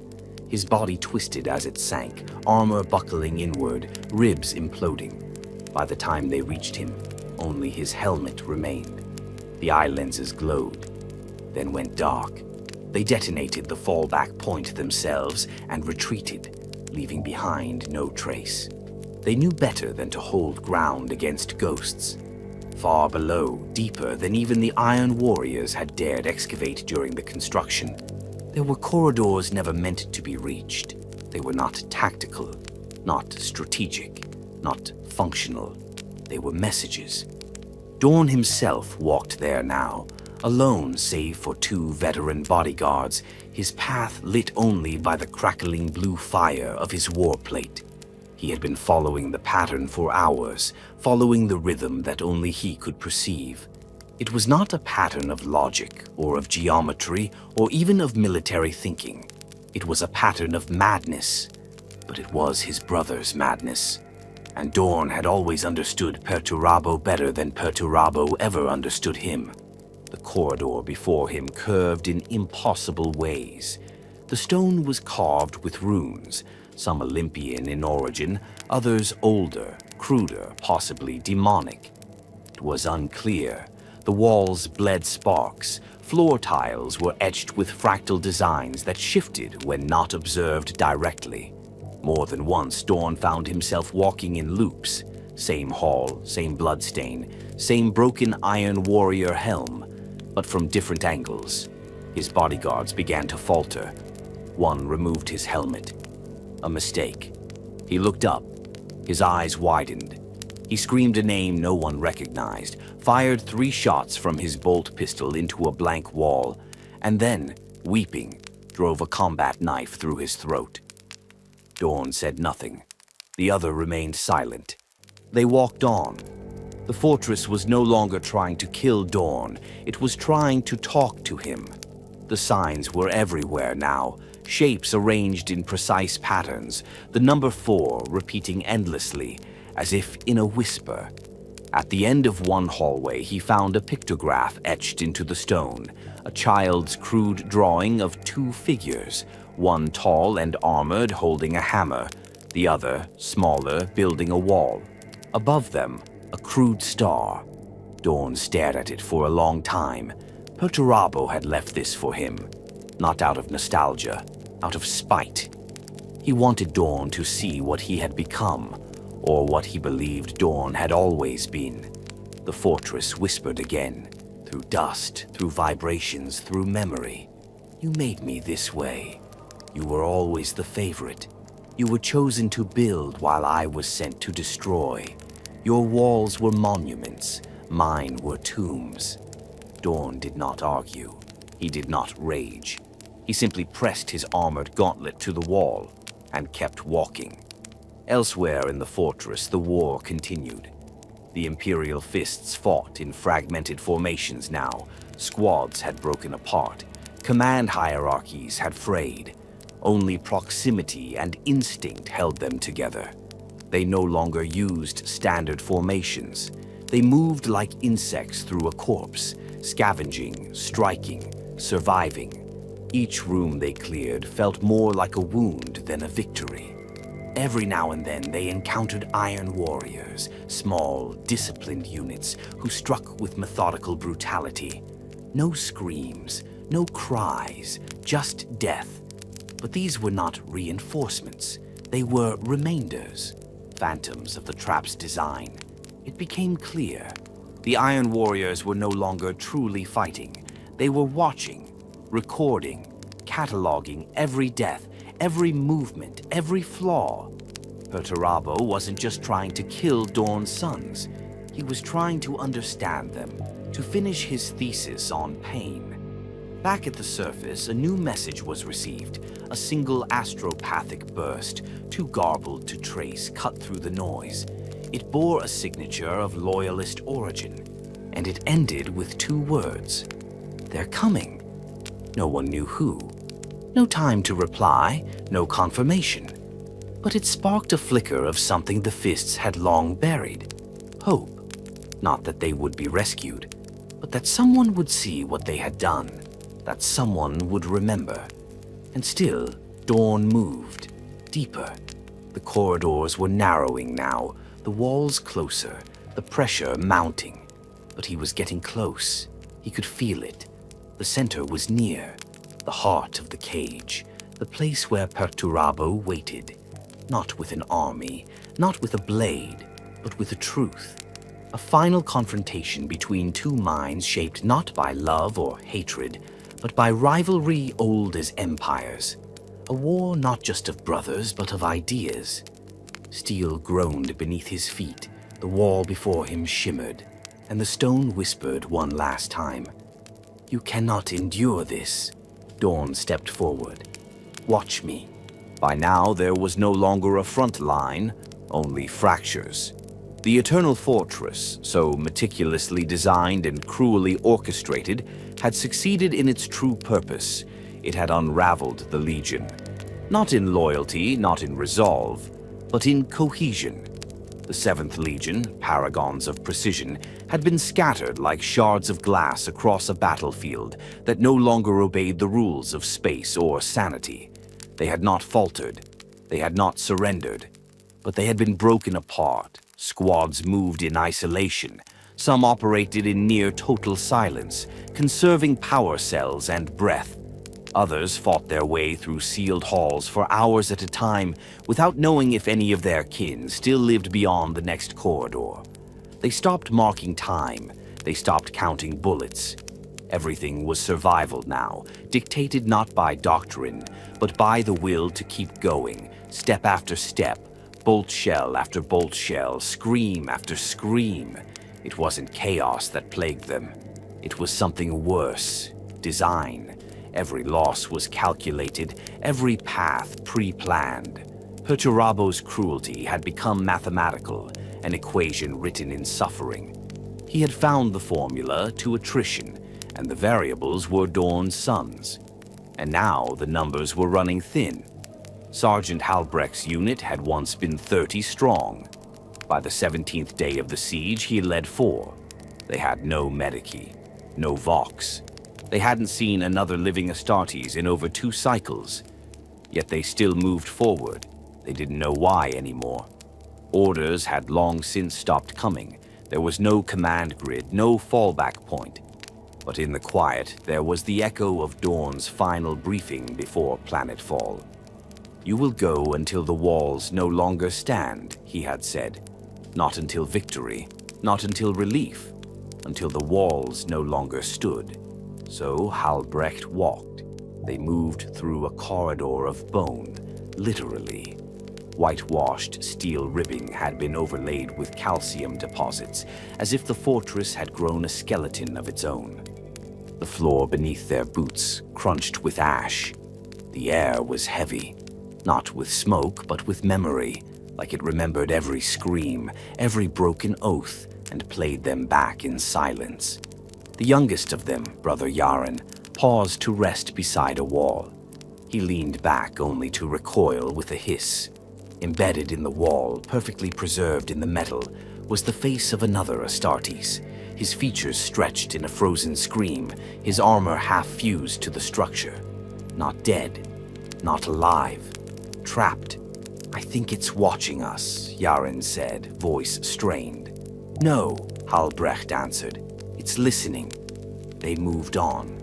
Elsewhere, Company Commander Voltin and the remnants of the 5th were fighting ghosts, not metaphorically.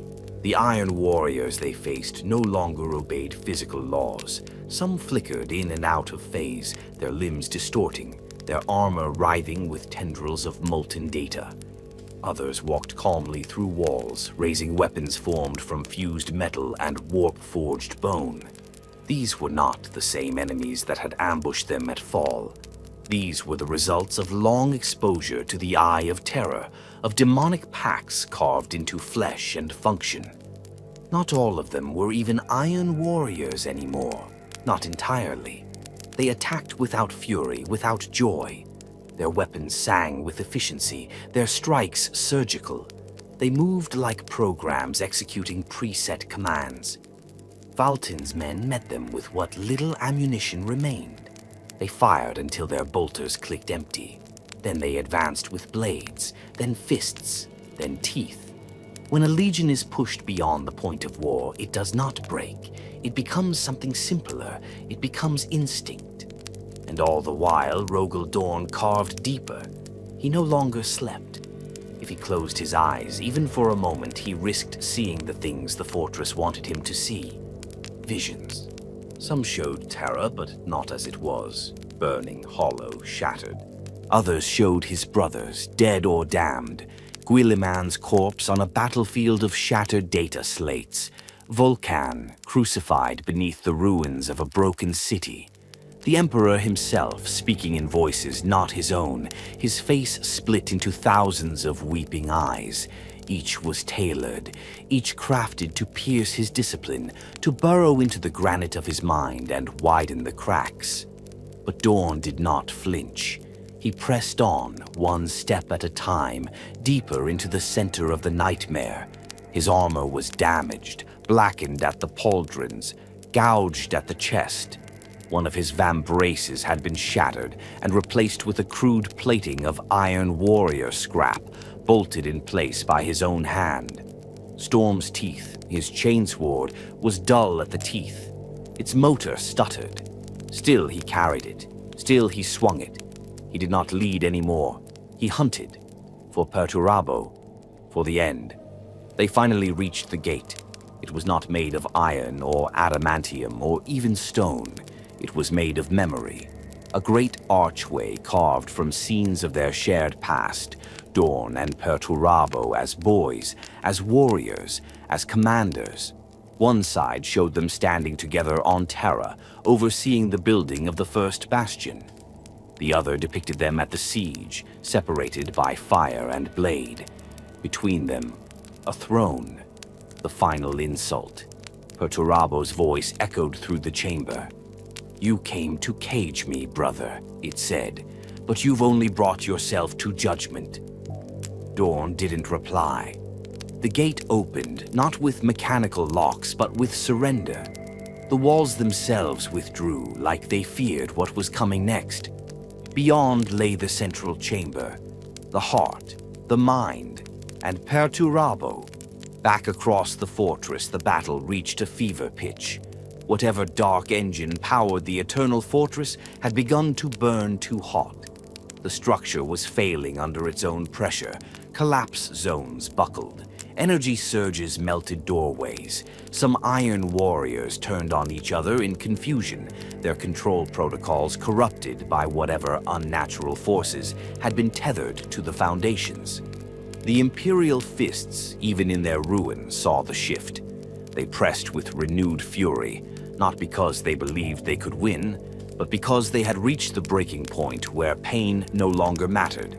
They advanced with shattered weapons, with voices hoarse from chanting oaths, with limbs held together by scraps and memory. They advanced through fire and spite, because somewhere beneath it all, Dorn still fought. And so long as he endured, so would they. The fortress was failing. Perturabo knew it. He had overreached, overdesigned, overcommitted to perfection. But it didn't matter. The fortress was never meant to survive. It was never meant to hold back the tide. It was meant to make Dorn feel, to make him understand, to show him the futility of permanence, the lie of loyalty, the vanity of stone. Perturabo stood in the center of it all, surrounded by control thrones and data arrays shaped like gallows. His eyes burned, not with hatred, but with purpose. He heard his brother's footsteps, slow, certain, closer. The fortress was breaking, but the confrontation it had promised, that had just begun. The chamber was vast, not in the sense of scale, though it could have held a cathedral of the Imperial Creed within its walls, but in presence, it felt like a culmination, like an ending place, a conclusion drawn in architecture. The floor was polished basalt, black and veined with ancient circuitry that pulsed faintly with dying light. The air was still, almost reverent, as if even the fortress itself held its breath. Here, at last, in the very heart of the Eternal Fortress, the final moment arrived. Rogal Dorn stepped into the chamber, and the walls did not resist him. They welcomed him. Across from him, above a dais constructed not of iron, but of shattered relics, broken bolters, severed aquilas, cracked Astartes helms, stood Perturabo, the Lord of Iron. His armor was a ruin of brutal elegance, a patchwork of demonic alloys and logic-forged plates, each etched with formulae and design runes whose meanings had long since bled into madness. Tubes pulsed across his back, feeding life into a body more steel than flesh. His eyes glowed like cold forges, twin coals burning not with hatred, but with grim vindication.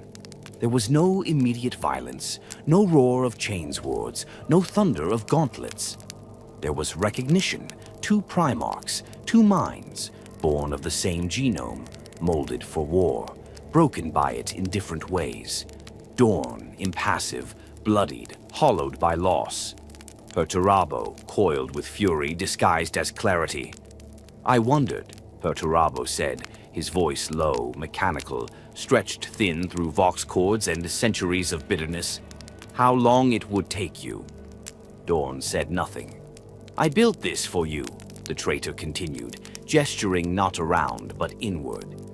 Every hallway, every trench, every moment of suffering. I shaped it all in your image. You should be flattered. Still, Dorn did not speak. Was this what it took? Perturabo asked. An entire legion fed into the machine? Is this what you needed to feel something again? To stop pretending that loyalty is strength and realize it's just a word for silence? Dorn's voice, when it came, was a grind of stone, unmoved, final. You talk too much. Perturabo flinched only slightly. I talk because I was never allowed to speak. I built worlds, Dorn. You built walls. And yet you were praised, while I was buried beneath every failure the Imperium refused to acknowledge. You chose your path. I was never given one, Perturabo snapped. You, Gilliman, Vulcan, chosen, cherished, trusted. I was sent to bleed in the mud and asked to smile while I did it. You betrayed the Emperor. I did what I was made for. I destroyed. And now look, Perturabo swept his arms wide. I have created the greatest weapon in the galaxy, a fortress that thinks, that breathes, that learns. And I baited you here like a rat into the maze. And still, I am the villain. You are what you chose to be, Dorn said, and took another step forward. And all you've built will fall because it was never strength. It was noise. Perturabo's gauntlets flexed. The lights in the chamber dimmed. The fortress seemed to shift in response to his growing fury. I could kill you here, you know, he said. The power of this place obeys me. I have integrated my will into every surface. I can crush you before your next breath. Then do it. Silence. Dorn did not raise a weapon, did not ignite Storm's teeth. He simply stared at his brother, steady, immovable. And that was the crack in Perturabo's plan. He had envisioned this moment for decades. His war had never been for terror. It had been for this, for his brother's gaze to falter, for his voice to tremble, for the great Dorn to kneel in defeat before the monument of his failures. But Dorn stood, not triumphant, not mocking, just enduring, and Perturabo hated him for it. With a roar, the Lord of Iron launched himself from the dais. The floor shattered beneath his momentum. Lightning arced from his hammer. Forgebreaker, stolen from Pharis Manus, reforged and enhanced. It descended like judgment. Dorn met it with Storm's teeth. The impact was apocalyptic. Sparks burst outward in a corona of fury. The chamber groaned under the pressure of two gods colliding. Metal screamed, stone cracked, the fortress shuddered. Dorn struck with mechanical precision. Every swing calculated, measured, perfect. Perturabo fought like a storm, erratic, brutal, unpredictable. He was not art. He was trauma made flesh. Blow after blow rang out. The echoes were not mere sound. They were tremors of the past, vibrating through their shared blood. Every clash of blade and hammer told the story of the Great Crusade's promise and the heresy's betrayal. Every grunt and growl was a lost brother, a burned world, a dream crumbling into dust. You don't get to win, Perturabo snarled, parrying a vicious sweep. Not again. This isn't winning, Dorn replied, forcing his brother back with a crushing kick. This is what's left. The chamber's light began to fail. The circuitry embedded in the walls flickered. Sparks danced like fireflies. The air was thick with heat and hate. Blood dripped onto the black floor, some red, some something else. Both Primarchs were wounded, neither yielding. And above them, the fortress began to fail. Not collapse, not explode, but unravel.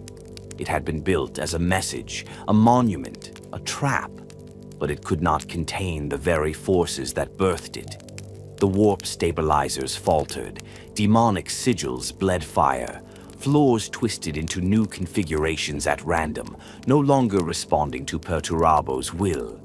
The weapon had become untethered, and still they fought. Storm's teeth carved a furrow into Perturabo's side, sparks bursting from split armor. Forgebreaker slammed into Dorn's pauldron, shattering ceramite, fracturing bone. Both staggered, neither fell. "Why do you keep standing?" Perturabo roared, voice cracking under exertion and disbelief. Dorn's reply came not in words but in motion. He charged, not with fury but with inevitability. Their blades met one last time. The impact sundered the floor, cast both of them backward. Dorn hit the ground and rolled. Perturabo crashed into a monolith of data coils, crumpling it with his weight. But this time only one of them rose. Dorn. His chest heaved. His armor was cracked from throat to groin. His left hand hung broken, but his eyes burned. Perturabo groaned, dragging himself to his knees. He looked up into the gaze of the brother he could never surpass, never humble. "You should have fallen," he whispered. Dorn approached. "You should have stood," he answered. Then he turned. He did not kill Perturabo, not because of mercy, but because Perturabo had already lost the one thing he couldn't rebuild, meaning. The fortress collapsed around them, and the iron cage began to die. When the heart of the fortress fractured, the world followed. Sebastus IV trembled, not in sudden cataclysmic violence, but in the slow, grinding collapse of something ancient, something immense. The eternal fortress had been built to endure 1,000 invasions. It had never been built to outlive its purpose, and now that purpose had been fulfilled, or perhaps defeated. It began to rot. The command nodes flickered with static. Structural supports buckled beneath their own impossible angles. Tunnels twisted closed, gateways locked in recursive cycles. Power cores detonated one by one, not in rage, but like a body shutting down its organs. Across the continent-spanning ruin, the fortress died the way it had lived, with terrible, deliberate intent.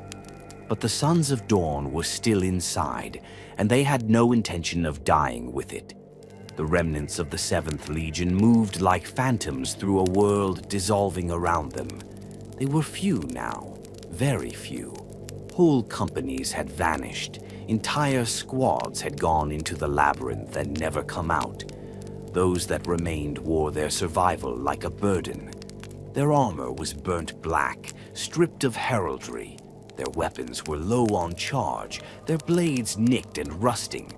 But they still marched. Captain Grendel, once master of the 10th Company, now led a composite force of survivors from over a dozen scattered squads.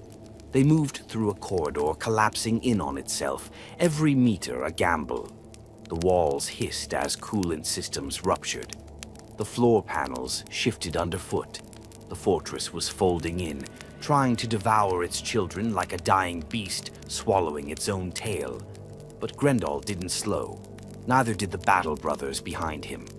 A Vox transmission, brief, scrambled, fragmented, had passed through the static an hour before.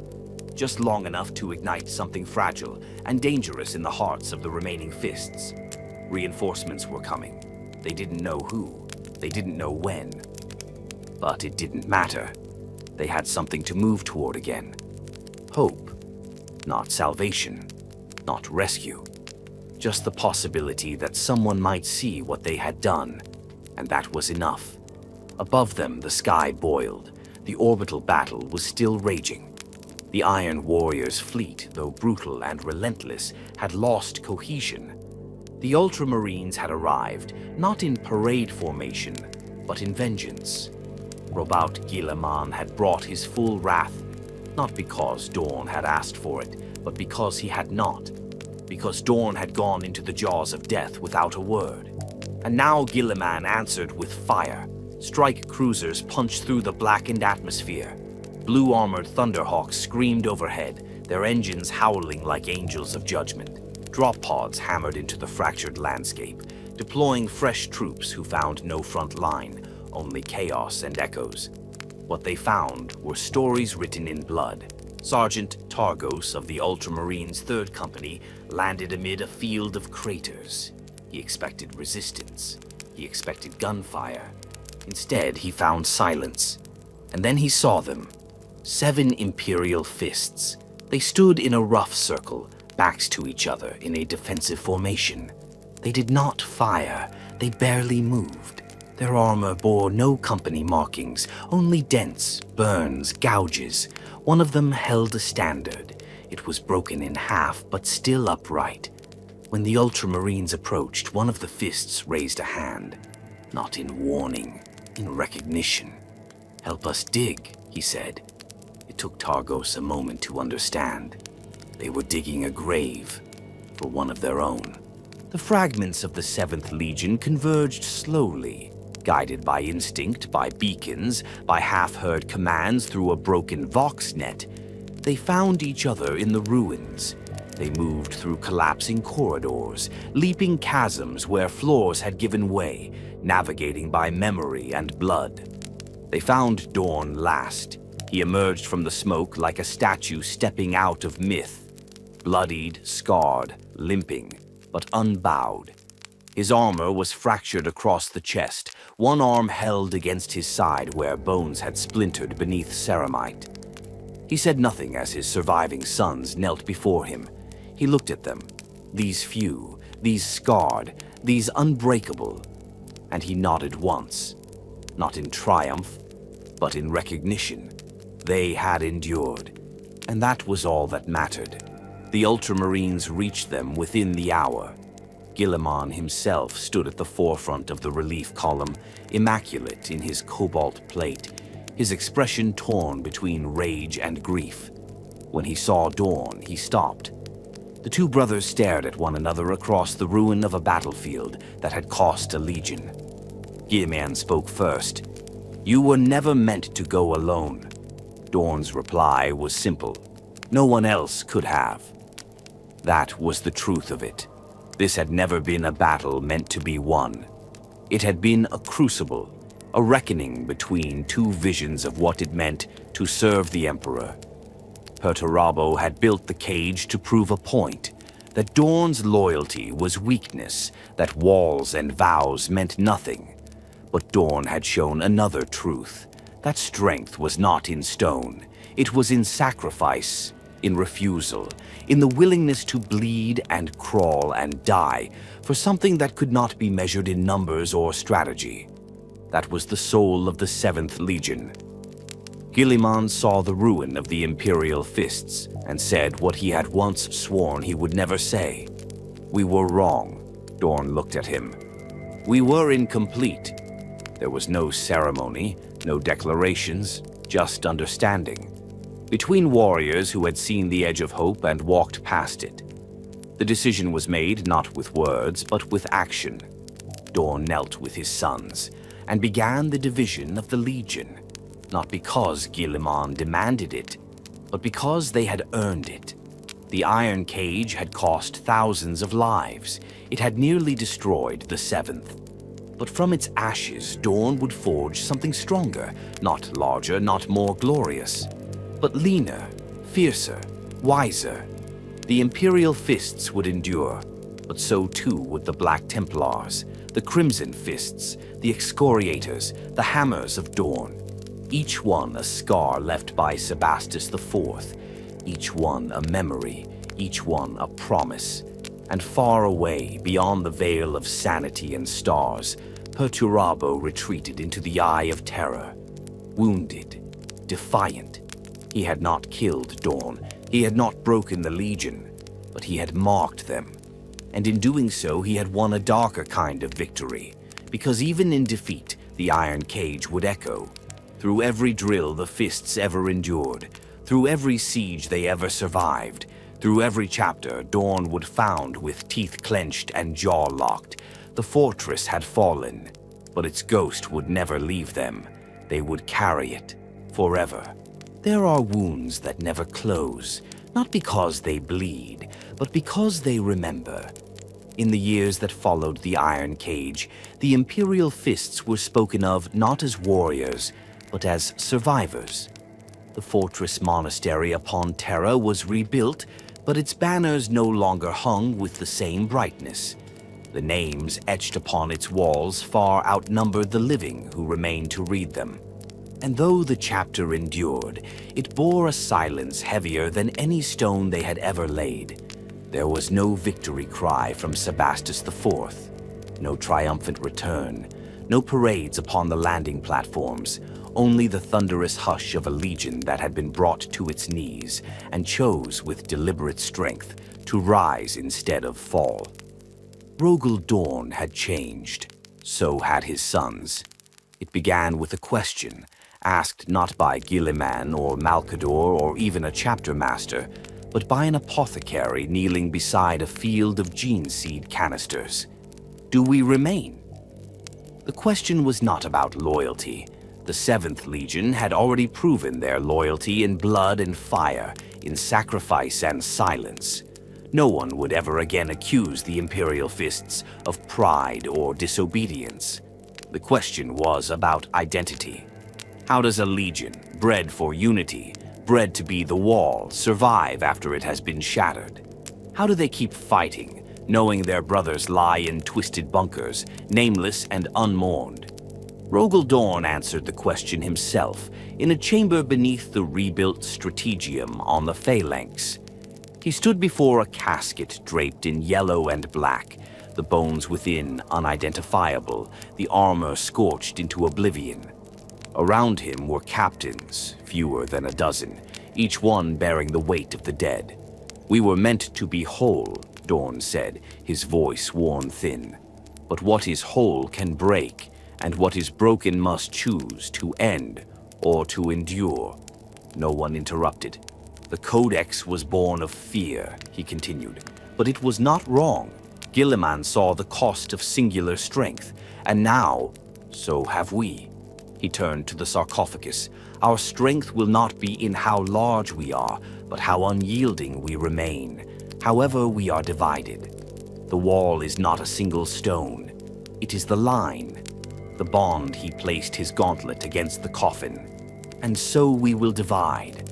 Not as surrender, but as proof that even scattered, we will stand. The process was swift. Dorn did not hesitate. He had already decided long before Guilliman's reinforcements had reached Sebastus IV. He had simply waited to see if any of them would live long enough to carry out the task. From the ashes of the Legion, chapters were born. Not copies, not reflections, echoes. Each was forged with a shard of the iron cage in its heart. The Crimson Fists who carried the burn of every orbital firestorm.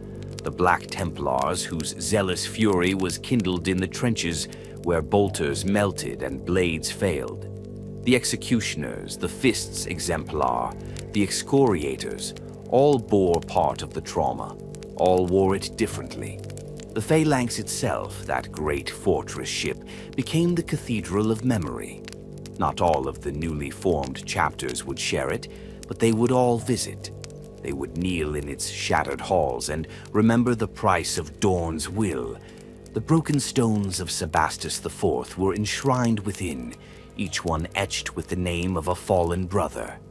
No ceremony, no laurels, just truth. And the Imperial Fists who remained? They did not shrink, they sharpened.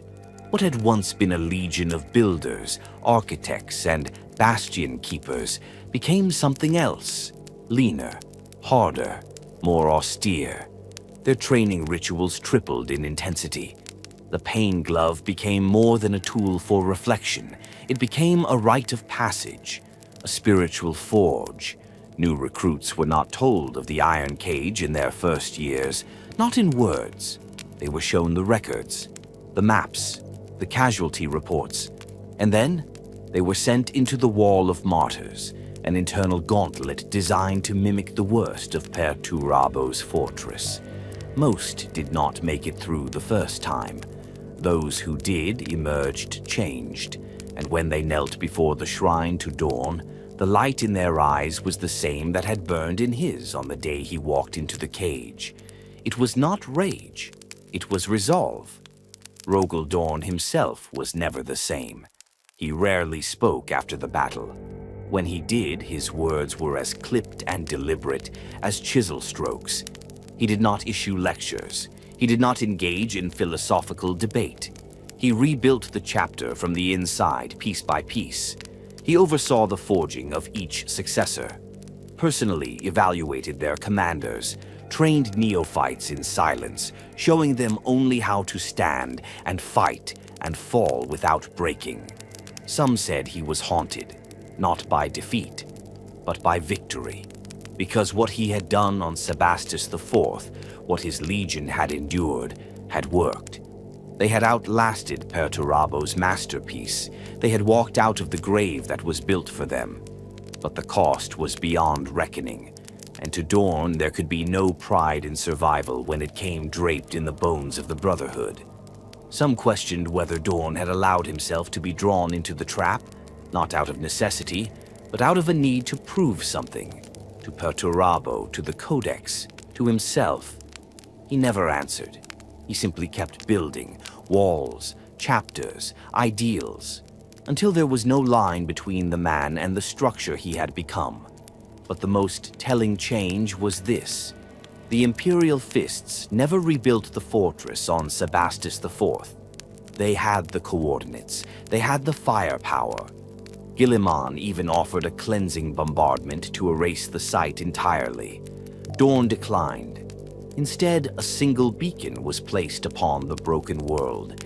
It broadcast one message endlessly into the void. Here stood the line. It became a pilgrimage site, not for glory, for understanding. Those who walked among the craters of Sebastus IV did not speak. They left offerings, helm fragments, purity seals, the oath scrolls of the dead. It became hallowed ground, not because it was where the Imperial Fists had won, but because it was where they had refused to lose. And that, to Dorn, was always more important. In the end, the Iron Cage was never about strategy. It was never about victory. It was about will. Perturabo wanted to break Dorn, to prove that endurance was a weakness, that resolve could be dissected like a circuit and shattered like a wall. But all he did was prove how far Dorn was willing to go, how deep he could be buried without bending, how wide the Legion could be scattered and still remain one. That is the legacy the Cage left behind, not a battle, a doctrine, a scar beneath every fist's sigil, etched deeper than any wound. And as the Imperium bled into the long night, as the stars darkened and chaos reared again and again, the Sons of Dorn stood, not because they thought they would win, but because that was the point, to stand, always, until the fortress is ash, until the walls fall, until the end.